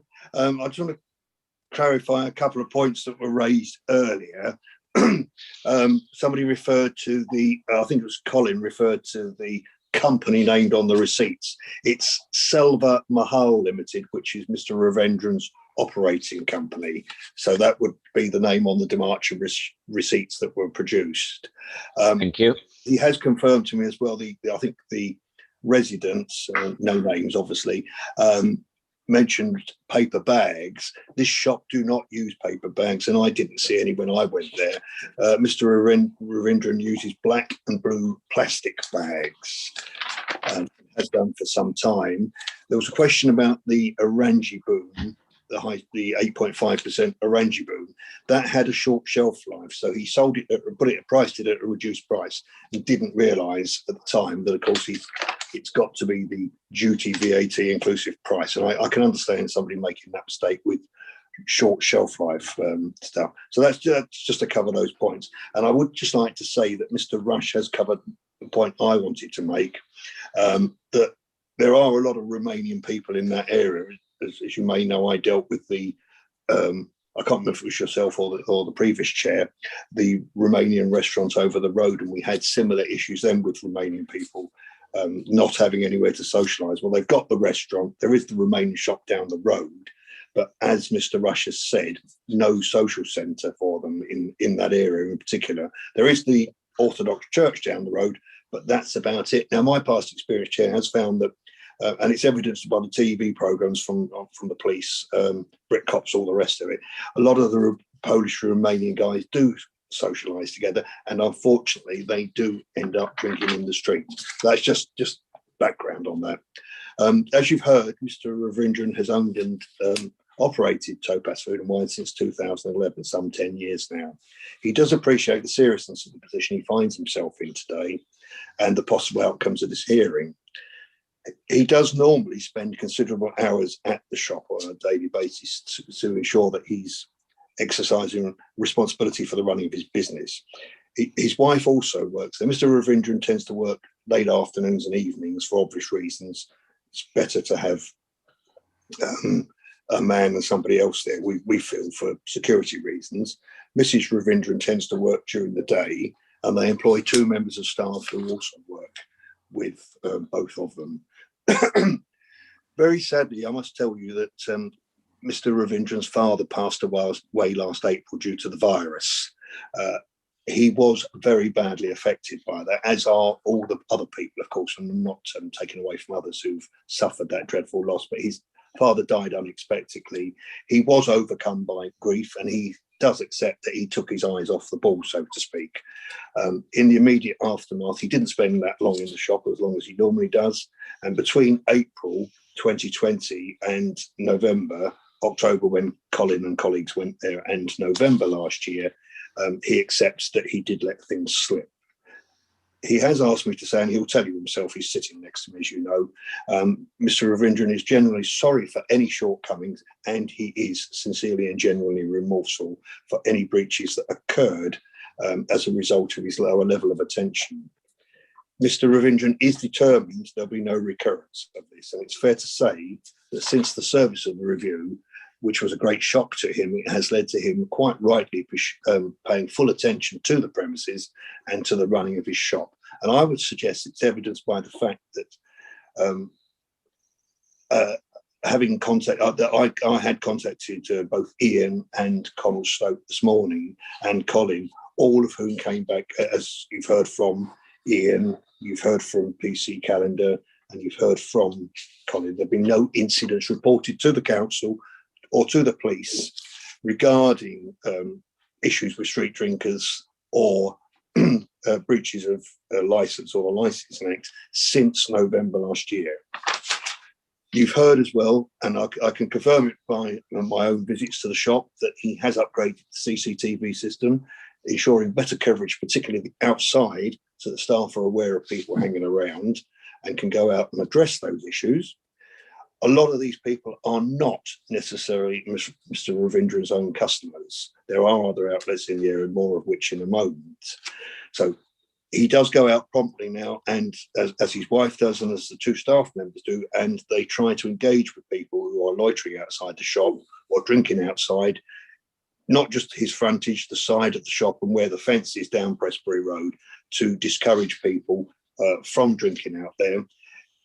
If he's had occasion to speak to them once, Mr. Ravindran's policy now is that they are not permitted to be served alcohol or encouraged to even visit the shop. So he's taken a positive stance on that, in addition to having that enhanced CCTV coverage.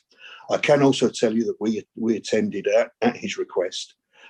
Maybe I would rather not have gone on New Year's Eve, but we attended on 31st of December, went through, all 4 staff members, including Mrs. Ravindran, were there. We went through their licence terms and conditions, or the one condition, the Licensing Act, issues arising from this review application, and the list of possible conditions that Mr. Hunt had kindly supplied to me if the panel are not minded to revoke the licence today.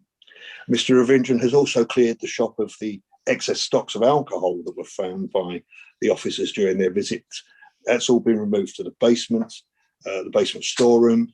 That improves both customer and staff access, enabling the staff to get out to the front quicker and to address with both the problems of street drinkers outside in the immediate vicinity and of collecting rubbish. Those bags were a good attempt, I think Mr. Rush referred to them, were a good attempt to put the rubbish in, but he no longer leaves them outside now. They are taken promptly into the shop when they've done their rounds. They don't just do their shop doorway, they do the premises either side and round the side fence, collecting any cans, not just their own, but anybody else's. So they've been far more positive in challenging people who are hanging around outside the shop to uphold the PSBO. Mr. Ravindran cannot legally intervene, you'll appreciate, with people over the road or further away from the shop. He's no jurisdiction to do that. And I think we've heard from the residents and his concerns and from the officers, but I must point that out. He has no more jurisdiction than you or I to go and accost people in the street and sort of physically move them on. And I have to, with no undermining the position of the police. We all know the awful position they're in at the moment with COVID and everything else.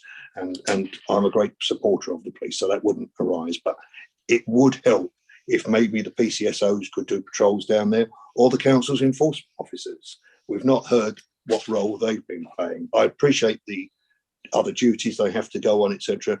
But my client's role is limited. He can only politely ask, and if the people won't move away, he will call the police and ban them from the shop, which is what he's been doing. And again, he can tell you that himself. And he is, as I've said, dealing with the rubbish on a regular basis. He's also, as you've heard, he wants to engage more with residents. So he's made a positive effort and joined the Residents Association. He's aware of the terms of Mr. Rush's letter and of the consequences were things to deteriorate. And as we've heard from Mr. Rush, they are supportive of the shop for reasons that he's given. And obviously they don't want another empty premises there. The loss of this licence, I can tell you, would make the shop unviable. And I think Mr. Ravindran would have to close it. I don't think we can doubt the word of Mr. Rush. I have been involved with him before over the restaurant. He's a man of great integrity and with a passion for this locality. That's what I found in talking to him. And he would not sell the residents short. He stands up for the residents, as he's done in this case and on the previous case I dealt with over the road. You've seen the letter of support from Mr. Timms, the local MP, and I would suggest that there is clear support from that. We've also learned that 90% of the residents who are members of the Montego RA are supportive of the stance the association is taking in supporting Mr. Ravindran. Yes, we accept he has made mistakes. He took his eye off the ball. And I would suggest to members of the panel today that the circumstances under which that arose was something that none of the rest of us would want to go through. Thank you very much. Yes, thank you. That's not quite the end yet, I'm afraid. It'll be a bit quick speech. I would like to draw your attention to the fact that not all the street drinkers are from Mr. Ravindran's shop. There is a Tesco's over the road. You've heard from Ian that some of the cans, or quite a few of the cans and bottles he saw on his visit, were low strength. This is not the accusation that Mr. Ravindran is selling those goods. It's from Tesco's over the road. When I went there myself, there were 2 men drinking over the road. I was there for over 2 hours. Those men did not come in the shop. They were drinking stuff that they had bought almost certainly from Tesco's. They had not been anywhere near Mr. Ravindran's shop. So the staff training, the other things are working. Moving on from that, he's not the only stockist, as you've heard, of East European beers. People congregate in the area to drink, and I think Mr. Rush has supported that from what he's seen over the past many years he's lived there.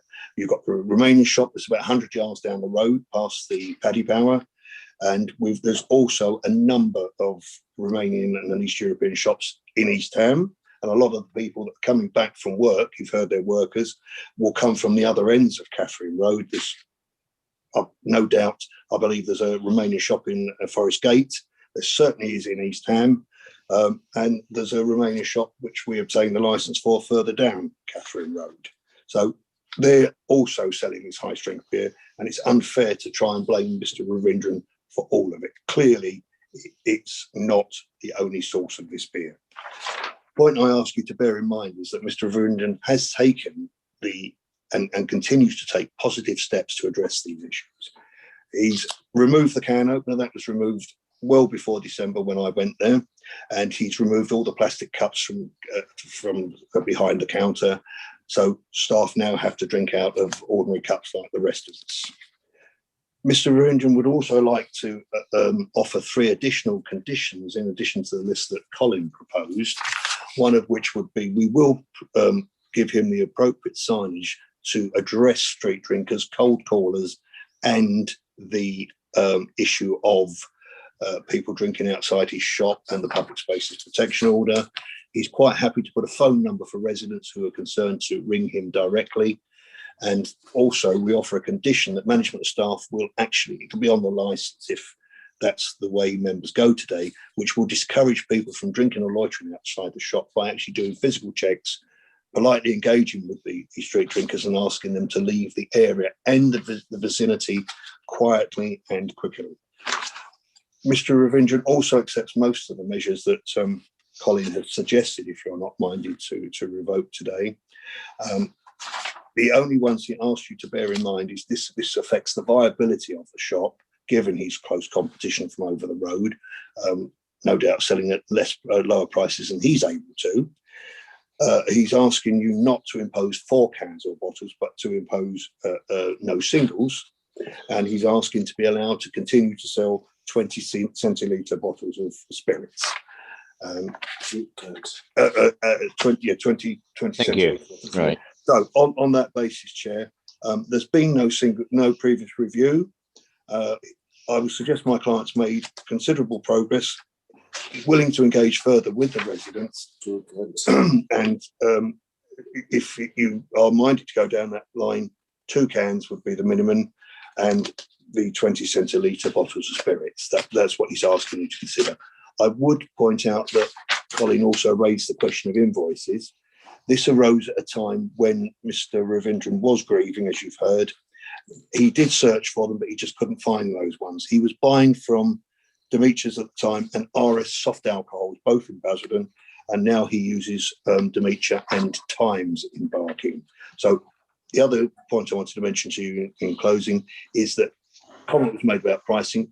All of his beers were priced when I went in the shop, and he also knows how to check them on the Gov UK website now. So positive steps have been taken, and we would ask you to give him another chance and not just to blame him for everything that's occurred in that area, when clearly it's not the only source of alcohol. And you've heard from Mr. Rush that these East European guys, and I know from personal knowledge, do congregate specific areas, and it is the devil's own job to know them. Thank you, Chair. Thank you very much. Just an observation, and I'll ask you for a comment. There seems to be quite a consistent approach that you've adopted to that which is contained on page 50 to 51 of our bundle. I asked Mr. Rush the same. I'll ask you the same. You know, in terms of what you're saying to be supported and recommended and offering up if we were minded not to revoke. Have you had a conversation at all? Because it seems remarkably consistent. No, Chair. The first time I spoke to Mr. Rush about this recently was this morning. I knew he was going to put in a representation, and my comment to him today was he attending the hearing? So no, I haven't discussed his conditions with him. Right. You would expect me to have conditions like that because it's my job. Yes, indeed. You see the point I'm making. Yeah. Thank you. I'm glad I didn't stop you too, Soren, because I was going to obviously ask, is the can opener there? If I was going to ruck up from my house, it would be quite nice to leave my house because it seems to be everything's happening around me and I'm trying to concentrate. But I was going to ask, is the can opener still there? What are these paper cups doing? If I put it to you that whether we sell things in whatever colour bags, people can come in with a bag and secrete alcohol into a paper bag and then go outside. Would you not agree? They could if they were so minded, but my personal knowledge of having seen street drinkers both in Newham and elsewhere is they're more likely, to be honest, to carry plastic bags, especially black ones, because they reckon the police can't see through those. I've got the PSPO in mind, and obviously you can tell because the shape of what's in them. But Mr. Ravindran is adamant he's not used paper bags himself, and I didn't see any paper bags in the shop. The customers that came in when I was there were given a plastic bag. It's my knowledge, and we're allowed to use local knowledge, but it's clearly a national issue anyway. I have friends who work for Tesco. I don't support Tesco, but it's a different supermarket I support. But would you agree that Tesco has on-the-spot outside guards since the whole of lockdown? Because of hear me out, because of queues, because of social distancing measures enacted by Public Health England. So they have people on the street anyway. I accept what you're saying, Chair, that a lot of the supermarkets do. I don't know about this one because I haven't seen them there. Well, there is somebody who drives up and down with his car, is the chair of this meeting, and I can assure you that the last time I went, there were people outside. Yes, I know they have security. So they do have people outside. Yeah. So, you know, you did make allusions to Tesco's. I'm not defending that. I'm making it clear. Yeah. There's a different set of relationships with a large supermarket chain, even though that's a local Tesco or whatever it's called, and they do have people outside. That was just an observation. I accept that, yes. Yeah. You did say that there'd be refusals. How do you know that you've had two conversations with a group that you have rightly talked about in terms of our demography, but remember demographics? But remember, we are the most diverse part of the whole of the world. With 200 odd languages spoken or something. So there are differences within even the cohort that we can briefly label as East European. But yes. Bearing in mind that we are talking about a specific demographic, how would you have those conversations and then refuse? Because that was being offered up, I thought, at one point. Your client was going to go out and have conversations, and if it had two, then if they tried to come in his shop, he wouldn't allow them in or something. Am I misunderstanding? No. What Mr. Ravindran has been doing, and his staff have been doing, is they will go out and try and engage with the people and sort of tell them that they can't drink outside. He'll do that when they're his customers, because he knows a lot of the people that go in there. He knows they're regulars. Exactly. I mean, I did get that, Graham. What I was suggesting to you was you offered up, as it were, a sort of like caveat to this problem of street drinking, that if Mr.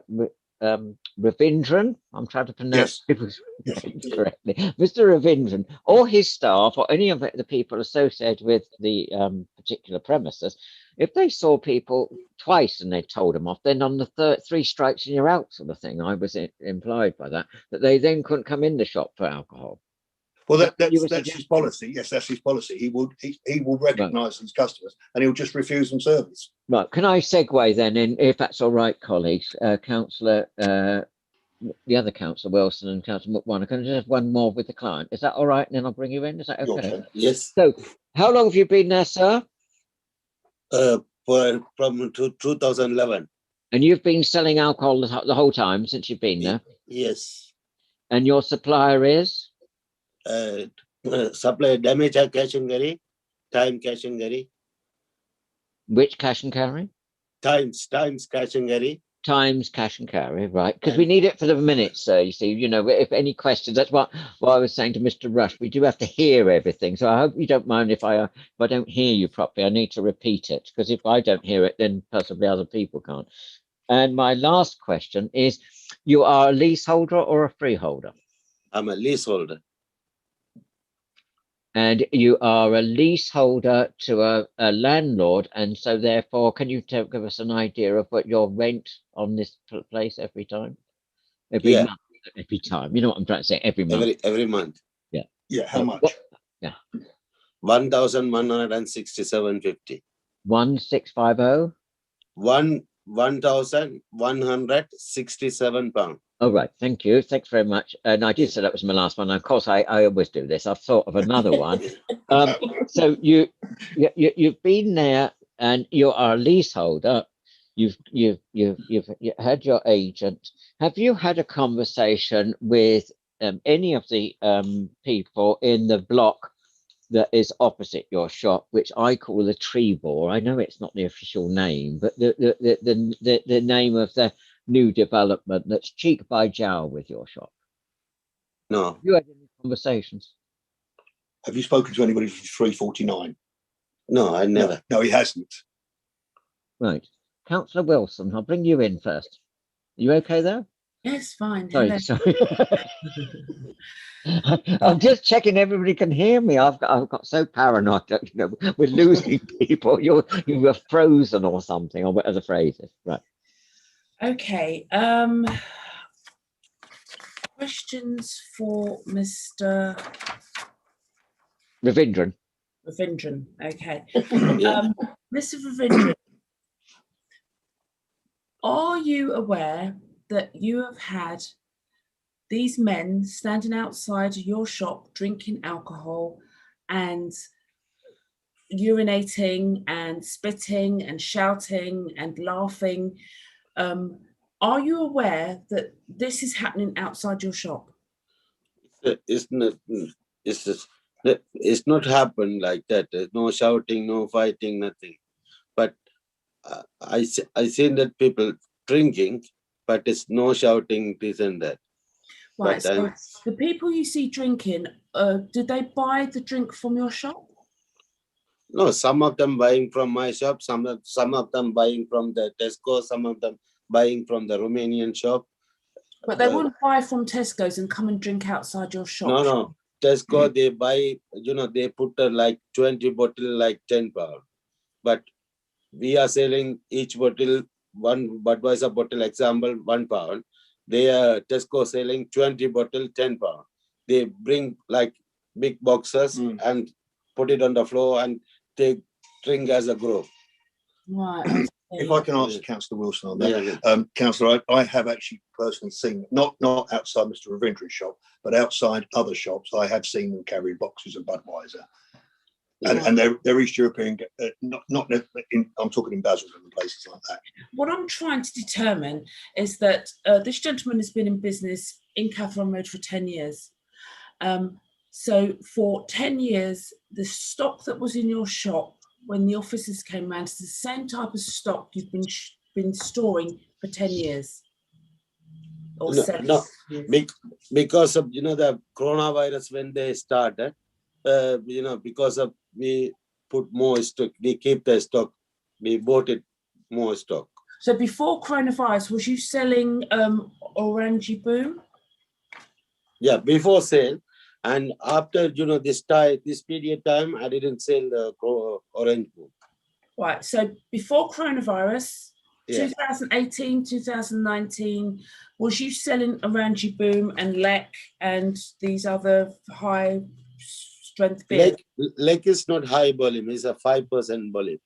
It's a 5% volume. Colin, Yeah. what was the other ones that he had? It was a Yeah, these Zubu or Zubu. Zubair, yeah, Zubair is, I think it's 6 or 7%. And Dibao? They were also same, so 6 or 7%.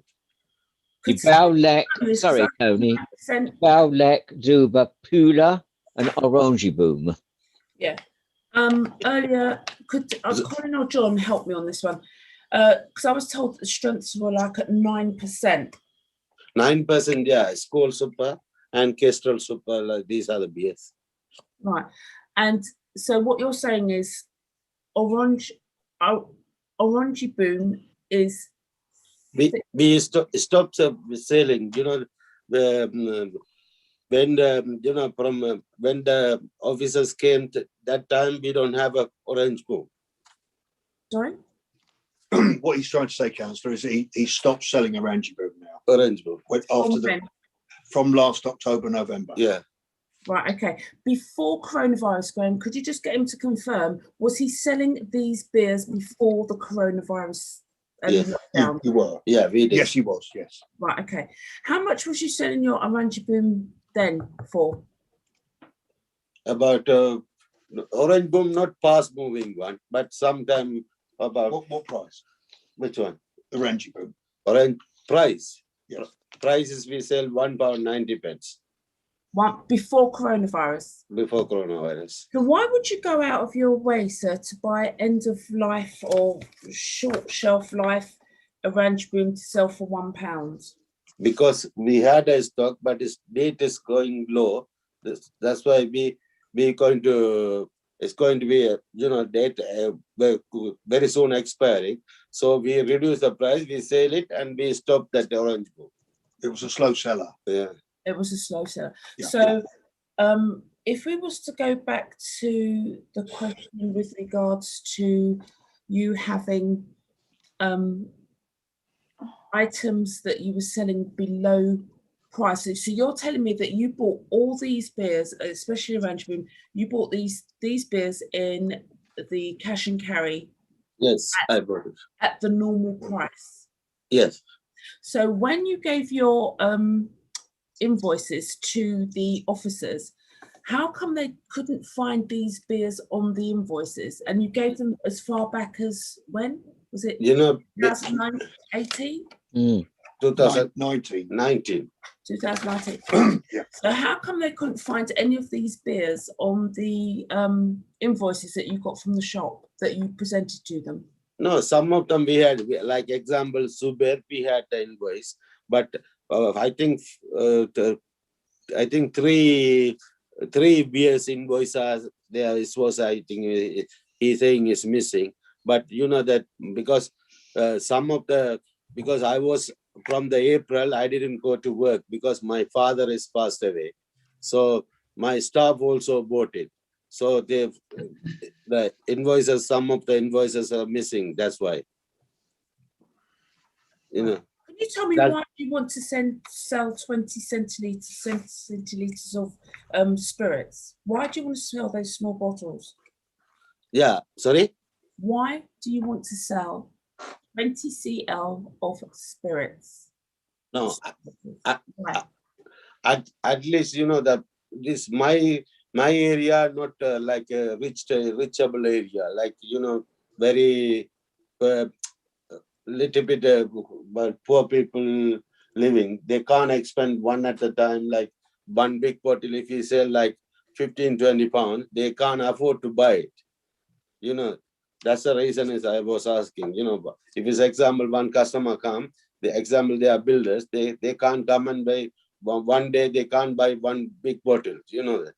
So at least we can do like that. Because if they're working and they're builders, they can afford to buy a bigger percentage, but that's neither here nor there. You've been working, I asked you earlier with regards to the people outside your shop, and you're saying to me that you don't see a lot of people standing outside drinking your alcohol outside your shop. Yes, but they are not like many people are in, 1 or 2 people sometimes they're standing, but now from last November, if you see that, I was in fully concentrating. Nobody, no, even one people are in the road. I told them, if you're drinking, we are not going to serve. If you buy, you just go home and don't stay this area. Don't drink on the street. I told customers like that. No, that's fine. And yes, I'm sure it's quite admirable. But what I want to know is then how would you explain to me the amount of reported incidences that have gone through to the council or the police or through the portals at Newham regarding your shop? Yeah, but because my shop is the corner shop, my corner shop, because, there is a all takeaway, everything there. Too many people are passing that area because they thinking is because of my shop. That's why they're thinking.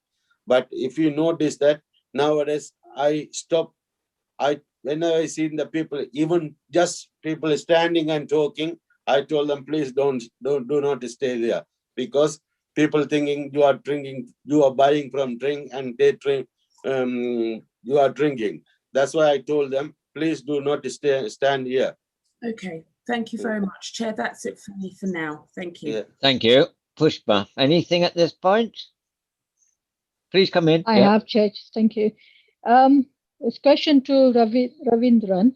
Yeah. Understand you've got a business to run, but then you said you work in there, your wife works in there. Yeah. And you've got 2 staff in there. Yeah. Correct? At any point. So what was all these glasses doing in the front of the shop? The plastic glasses. Which one? Plastic cups. Plastic. Yeah. The big packet, we are selling like whole packets. We are not all the cups for the staff use. Whatever Colin found that couple of packets we opened, sometime that because of 2 packets was that time when he come, it was open. 1 packet open because people, they don't look at it and they go and take another packet and they open and they make the tea.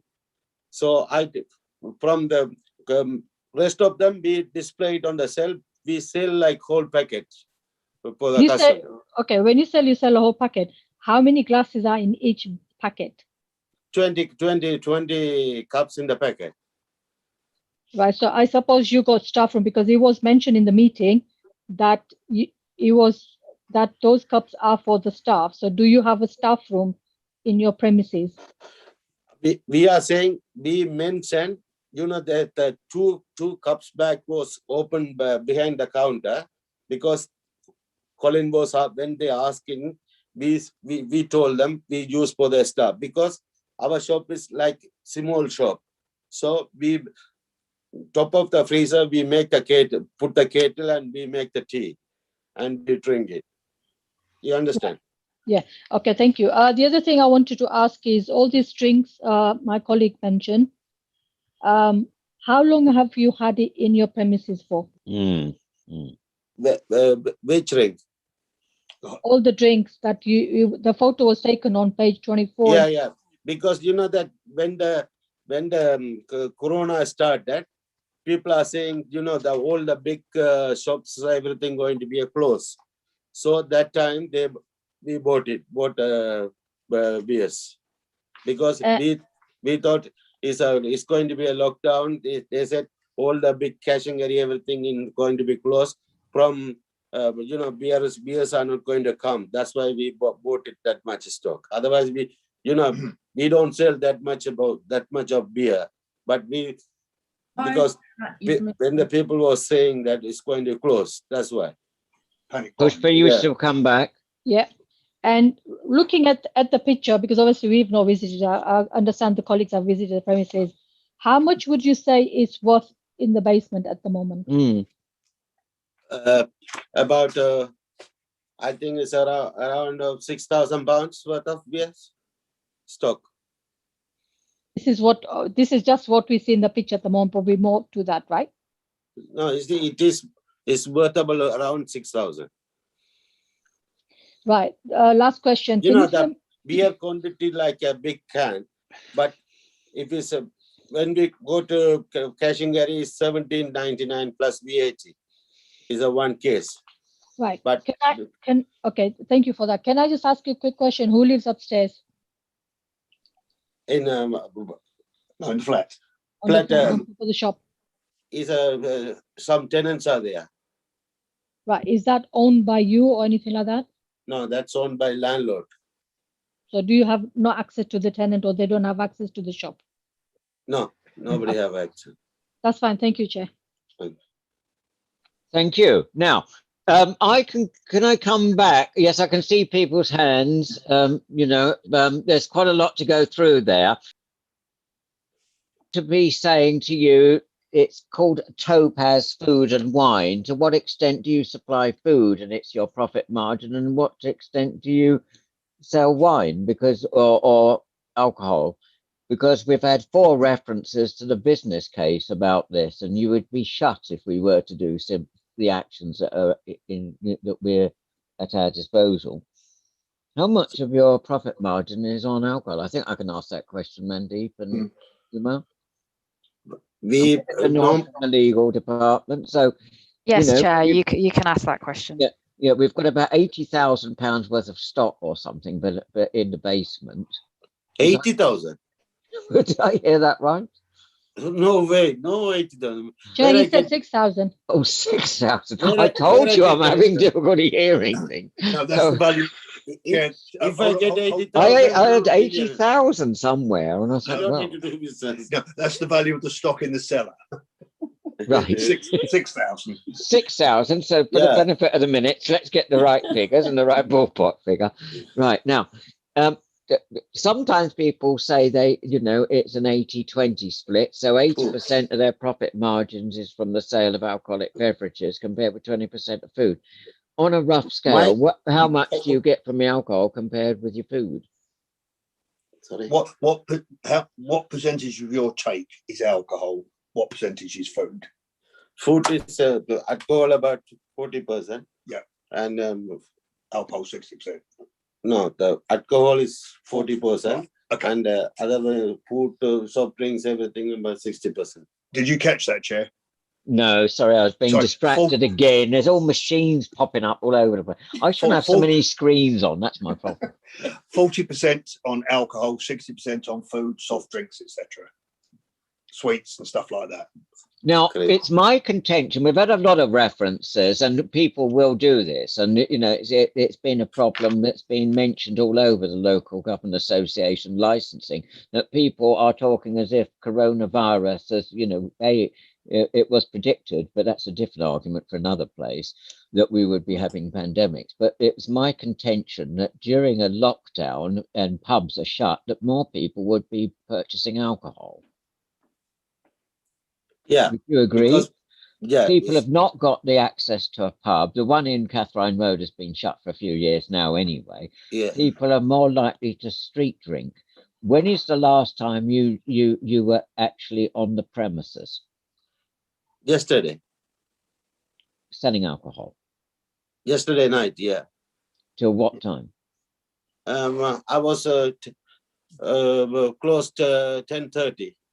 No, because you're allowed to sell to 11 o'clock. I think I'm correct. No, we always 20 minutes early, we close, always. Right, no. But, you don't live in the area. I'm living in East Ham. Right. So, some of us go up and down Catherine Road because it's, quite a convenient but very busy and stressful area, as we've heard. When was the last time you went up Pembury Road, either in a car or on foot? Yeah. Is it Pembury Road? Yeah. I think I'm correct. Am I correct for calling it Pembury? That map has gone off my screen. Is it Pembury? I always Prestbury. What the road in question? Yeah, I always go with the road every day. And do you drive there or do you go by foot? I drive. But even if I were to go past, not your shop, but anything along Catherine Road, if I go outside my door, I see street drinkers. Because I live in Plaistow. It's not so different from Catherine Road to Plaistow. Yeah. So I think what the chair's asking is, do you see the street drinkers? Yeah, I seen everywhere. I can see, but most of the places people are standing and talking because of not before, because of the corona. When they started corona, most of the people on the street. I seen that. Yeah. I'll bring in others because I will come back. But I think, Uma, you wanted to come in first, and Colin, I saw hands go up as if we were on some sort of quiz show or something. Chair, perhaps Colin can go first. Sorry, Chair, I was just saying perhaps Colin can go first. Okay, that's fine. Yes, Colin, can you hear me? We're going first with you. Is that all right? Yep, thank you, Chair. This is questions to Mr. Ravindra. You say that unfortunately your one of your parents died due to corona, and I'm passing my condolences. And then you took your eye off the ball. Is that correct? Sorry? No, he didn't, Colin. No, Mr. Ravindran stepped back from the shop a bit after that because of the loss of his father. He wasn't. What he's saying is he didn't pay the attention he had done at normal times, and that he is now. So when was that? The father died in April last year. Sorry, April 2020. April 2020. Yeah. Okay. So if you can you turn to page 59? Sorry? Page 59. I've just got to find it in my stack of papers. Basically, this is a letter from Nick Bracken, who was at the time in charge. Well, it's John's letter actually, but it comes under the Directorate of Community Safety. It's headed Nick Bracken, and Kim Bromley-Derry was the chief executive.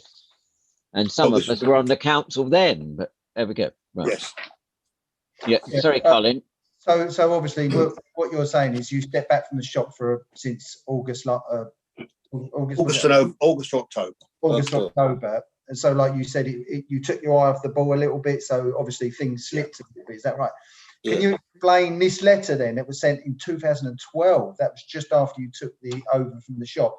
And if you read down it's highlighted 1, 2, 3, and 4, and 5. It's pretty much what's going on when you were taking your eye off the ball and you were there. And it's even actually says, if you go to page 60, that I think somewhere it says, yes, there's a possibility that we could review your license even then, back in 2012. What's your explanation for that letter that received 9 years ago? Yeah, then afterward we concentrate everything. Then afterward, when the 2012, when was happened, after that we was concentrated, there is no complaint at all. Because of this coronavirus, when they started, people are problem. I was as well at home. That's what happened. Between 2012 till 2020 is no complaining. Sometimes it's happened. People were standing, but I'm not saying people are not standing. But sometimes it was happened. Now is from you came last October. Then I was fully concentrated everything from November to now till now. If you see that one, I never let them nobody in the standing on over next to in front of my shop. I never let them no one, because I told them if the people are standing, who are standing, I'm not going to sell the customers. So I stopped. So when you took your eye off the ball, as you say, recently, who was running the shop then? Because my wife, because I'm a little bit, because I love my father long time. He was with me. He's looked after very well. So I was missing. That's why. No. All right. Still a bit raw. Do we need a break at this point for any reason? Do you want to rest for a minute? No, that's fine. All right. No, you sure? You're sure? Yeah. Right. Thank you. Colin, had you finished your question? Well, no, not really, but no, do come back in. No, so it's all right. Yeah, Colin, if it's not Mr. Rajinder, Graham might be able to answer. So if you look down on page 59, pretty much it's very similar to what's going on at the moment. And Mr. Varangian was in charge at the time. Yeah, Yes. what we're trying to ascertain, sir, I think if I can come from the chair to make progress, if that's all right, Colin, is why were these situations without the awful conditions that you found yourself with a family bereavement, why were they pertaining in 2012? And it's very similar to what we've heard today. If I summarise that accurately, Colin, I don't want to put words in your mouth. No, thank you. That's Have you got a reply to us as a committee? About the contents on page 59. Yeah, Mr. Arindam was. I've just made him aware before the hearing of the letter, so I don't think he'd seen that. The issues were there, but he regarded. I think what you're saying. Yeah. He regarded it as having been addressed at the time. Yes, the street drinkers were still there, but I mean, for example, the violent incident the resident mentioned wasn't in front of his shop. It was further down the road. It would have been impossible for Mr. Varangian to address something like that because he's got no jurisdiction there. That's a police matter. But since he became, when he took his eyes off the ball, yes, he accepts that things got, the photographs prove they were hanging outside the shop, but he's addressed that, Chair. He's moved them on and he goes out now regularly and moves them on. That's why he's enhanced his CCTV, so he can see them there and get rid of them. Colin, do you wish to come back? Yeah, with another question now? Yes, yes. Can I just come in before you do to make the observation that nothing on page 59 and 60 is any different to, apart from a reference to ethnicity in paragraph 1, but there's about, similar issues to what we've been talking about East European males. They haven't suddenly arrived in the London Borough of Newham. They have been on our radar, along with a lot of other groups who could also, and I want to put this out because this is going out publicly, I want to put it out that we're not, because we're an equalities authority, we're not stigmatizing and stereotyping East Europeans. We're saying that that is the identification. We have problems amongst Black African Caribbean or Black African populations. We have problems about the white population, and we should know as councillors because we get it all. Would you concur, Councillor Pushpa Makwana and Councillor Tony Wilson? I'm sorry, I'm bringing you in because it's us three who have to make the decision, and this is going out live, that we don't discriminate about people on an ethnic profiling. We're doing this under the auspices of the Licensing Act. So I just wanted to make that clear because we've had a lot of references this afternoon to East Europeans and the community. What we're saying is we deal with cases regarding other ethnic groups and other genders. Is that clear where I'm coming from, Tony and Pushpa? Yes. Because we're on public record, and I wanted to make that clear to the public watching. Thank you. So no further contributions. Yeah, I know you want to come back, Colin, but on this letter, I'm persisting with this letter, you see. I'm sorry. Anything, no further comments on this letter? And please, do you want to address the letter? What the chair's asking you is, have you got any comment to make on the letter? No. Because you said that he hadn't really had chance to consider it. No, this is before so I was giving your client an opportunity to respond. Mr. Ravindran thought that the issues in 2012 had been addressed, and it's only latterly the problems recurred, given the demographics change, shall we put it that way. And you've heard from Mr. Rush as well that that particular part of the ethnicity, they do congregate in set areas, and it's the devil's own job to move them away. He's done it from outside his shop, Chair, but we accept that they may gather up the road. That part of Newham is not unique, as you know yourself. It is a major issue across the country of people from certain areas who can't drink at home so easily because perhaps their other halves don't like it. They do meet their friends afterward and they drink in the street. It's antisocial, we all know that. The simple answer perhaps is that maybe the police should arrest them. I don't know. But he is accepting what Colin has proposed, including the maximum strength of 6%, which would go a long way to address the issues, I think, of people going in there to buy high strength beers, which seems to me as a consultant to be one of the issues that I think that Colin and colleagues have brought up. If the 6% limit was imposed, that will address a lot of the issue. Yeah, but no, we're talking about Yeah. The strength. That's the high strength beers would be Mr. Ravindran wouldn't be selling. Right. I'm conscious of time. Can we, because we're nearly at 6 o'clock. Colin, you wish to come back in? Yeah, just one more quick question, Jim. That's fine. Can I take you page 24 again, please? Sorry. Is that one of the photographs? Yes. Yeah. Replacement. There's a high volume. There's a high. Oh, this is when volume, I said it was £60,000 worth of stock. there's a high volume of Eastern European beers down there. Councillor McMahon asked how much the stock was. You said £6,000. Is that correct? Yeah, around 6,000. Who purchased that beer? Sorry? Who purchased that beer? You know, my brother, my cousin, you know, my cousin brothers, they are helping for me. Right. Because, so who paid for it then? I'm the one paid. You paid for it, and you didn't even know it was there. Sorry? You didn't know it was there, but because you know I had a problem. That's why I didn't I didn't go. And then I said as long as if the shop is dead, then I told them it's after when I get a fees, then I will look after everything. Now that's why I didn't concentrate. So when you purchased that for £6,000, all that alcohol, for your like accountant, you would need to account for that money. So you would want an invoice for that, wouldn't you? Yeah. So where's the invoice for that? Because they gave me. I thought you wanted to speak to him. They gave to me. You know, that time I thought maybe I left it on the car or I left it in the home. Or honestly, I don't know where is that. That's why I'm saying. I'm sorry, this was missing. But you've got invoices back, which I've seen since 2019, but which is very good. All the invoices were there. You know, some of the invoices. Hang on. So I've seen all the invoices. I've you know, it's on a daily, weekly basis right up until the day that I went in there. Hang on, until the day I went in there. But that is missing. Just that.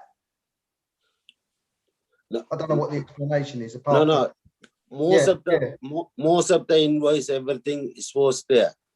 It was there. Some of the, not only that, some of the invoice, like even the soft drinks invoice, also some of them missing.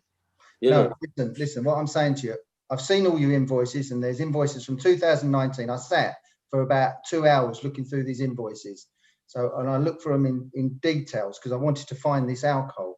So from 2019 to the day I went in there, I've seen invoices, conclusive invoices, quite clearly, and there wasn't this alcohol in there. Now, this is the only alcohol that's not on there on the invoices. That the amount there, there's no. I just want an explanation for it. And where did you purchase it from? You know, where did you buy it from? All the damage. All the beers. So where's the invoices for it? All the beers, we didn't buy all in one go. We bought little by little, because you know, because of the pandemic. Sorry, I need to intervene. I don't think we're getting very far here. I think what the committee needs to hear is there evidence of where the supply chain in terms of accounting and also supplier for that which is shown on page 24, which was established as of a value of 6,000. Councillor Wani, you want to come in? Yeah, quick question to Mr. Ravindra, referring to Colin Hunt, sorry. Understand you said, I think there's two different stories now. You said to me, because you weren't feeling well, your staff dealt with the drinks and the invoices. Now you're telling us committee, that your invoices were in the car and you've lost it. But my main question is there any way you can go to Damager, ask for a copy of the invoices? And I'm sure you can do that. Because some of some we buy from Damager, some we buy from Time Gas and Gary, some we buy from Millennium. You know, that period, we don't know wherever we buy. That's why. You understand? Because that time I'm not well positioned where he bought it. I didn't ask them as well. You know that. Right. I'm sure if you paid by your credit card or debit card, however you paid it, it should have a receipt on there to say how much you bought it from that. We didn't pay by the card. We pay the cash payment because I didn't go out. I didn't go. That's why. Okay, thank you. Yeah. I don't know whether we can pursue any more of this. My inclination is to move on, and I'm getting the sort of like nods from legal, Colin. I'm sort of giving you a steer. Can we draw a line at that point? No, that's fine. Thank you. Yeah. know, We noted the comment. Sorry, sir. No, I've ruled it. I'm not having any more on that. Questions from Ian at this point? No, Chair, I don't have any questions. Thank you. Thank you very much. Polly, the police have been mentioned, albeit obliquely, but not necessarily obliquely, sometimes acutely, to extend a trigonometrical analogy. Do you wish to come in with any questions? No questions, Chair. Right. I have one final one, I think, before Colin comes back in. To the client, please, not to you, Graham. What are the 4 licensing objectives?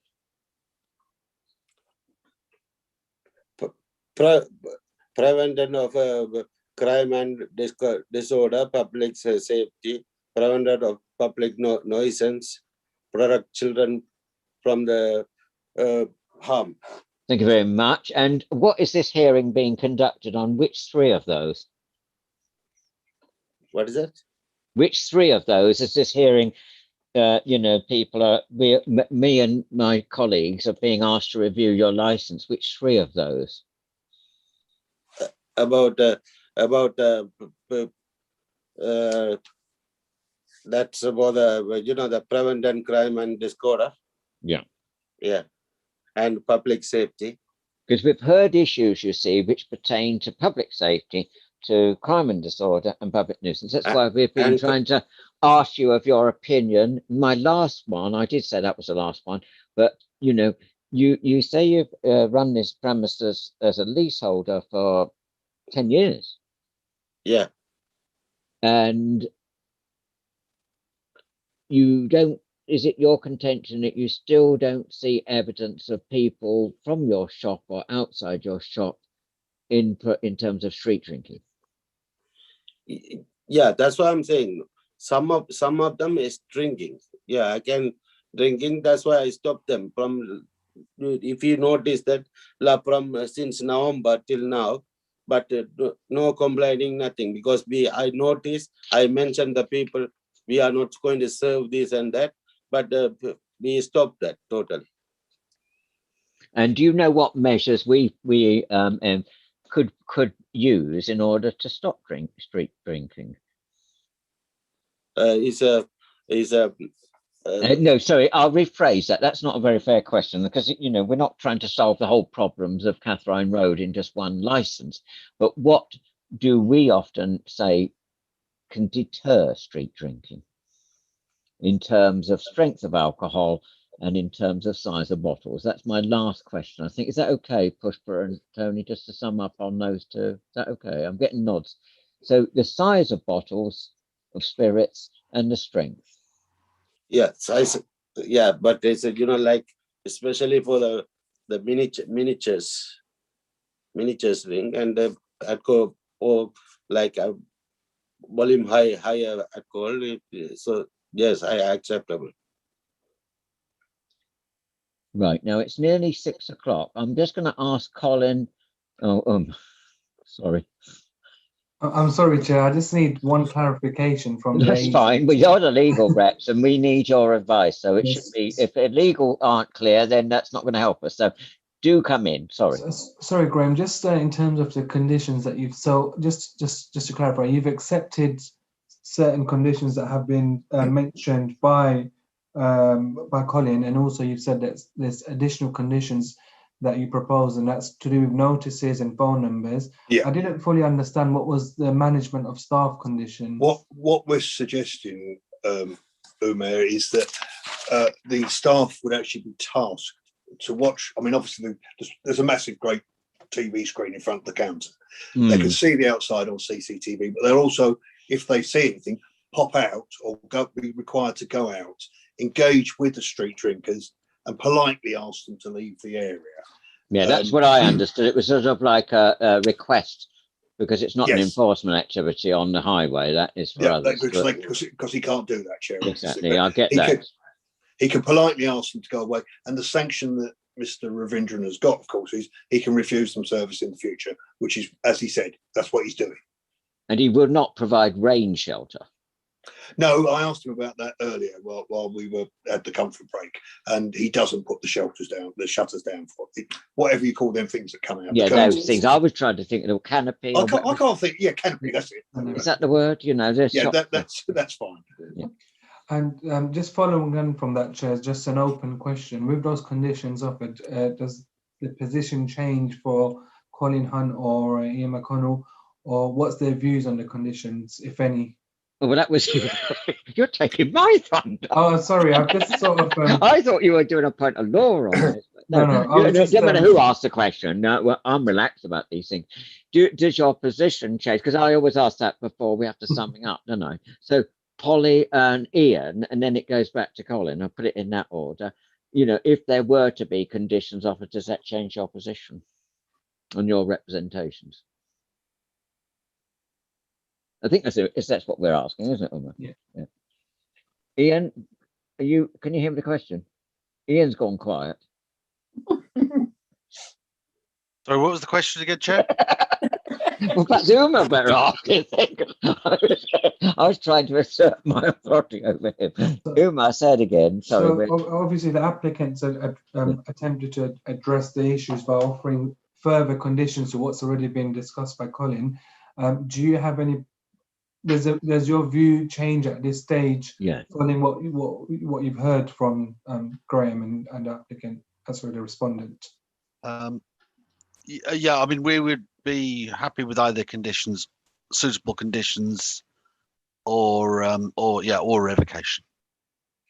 Thank you, and just the same for Colin, if I'm with your leave, Chair.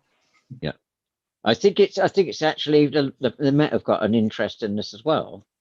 They've got supporting, so they've not made representations. I'm sorry. Yes, you're absolutely right. In law, yes, it goes straight to Colin. Yeah. Yeah. From my point of view, all conditions mentioned would certainly go a long way to address some of the issues that have been raised. However, I feel there's still a few questions that wasn't answered in the committee. So that's up to the members to sort of decide. Yeah. Is that okay, everybody? Does that include your summing up? You know, do we have a summing up? I thought you had a right of sort of summing up. Yeah, I should normally sum up, Chair, but I'm conscious of the time, and I've just said a little bit, my little bit just then. I'd normally go on a little bit longer, but I'm conscious of the time, and I think you know where my stance is, so I won't carry on. Now, for the benefit of those who are still watching us on the YouTube channel, we are now going in to pass a resolution to exclude the press and public. This is a chance for the members to deliberate in private. We have certainly not discussed this as a group of three before we come to this committee. We don't predetermine as it in law. We're not allowed to, so we don't discuss the case, but we now have a chance to go away from everybody who's talking to us to actually collate our thoughts into a decision. I can't promise that we'll even make a decision tonight, but we'll try to. So please hold on the line, but if we may need to reconvene if necessary, we can't predetermine even the time taken. So can we please facilitate this, Nisha, via the Zoom helper?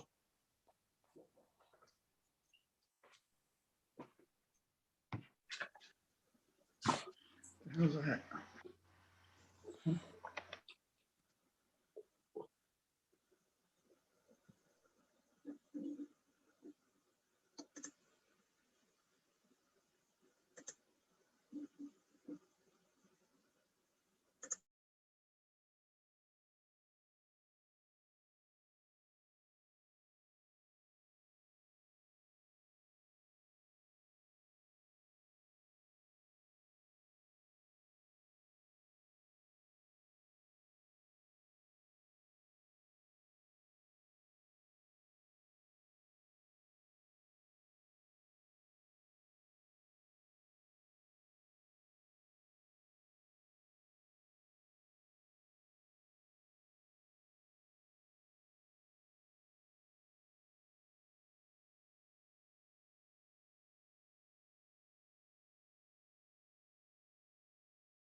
Can everybody still hear me? We're not got all everybody back yet.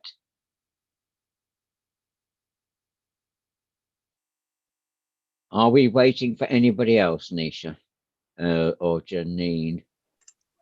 No, everyone's here now, Chair. Thank you very much. Thank you, everybody, for your patience, especially as we've had some IT problems and we've had adjournments and all sorts of issues with internet. But that's the nature of having these issues on Zoom.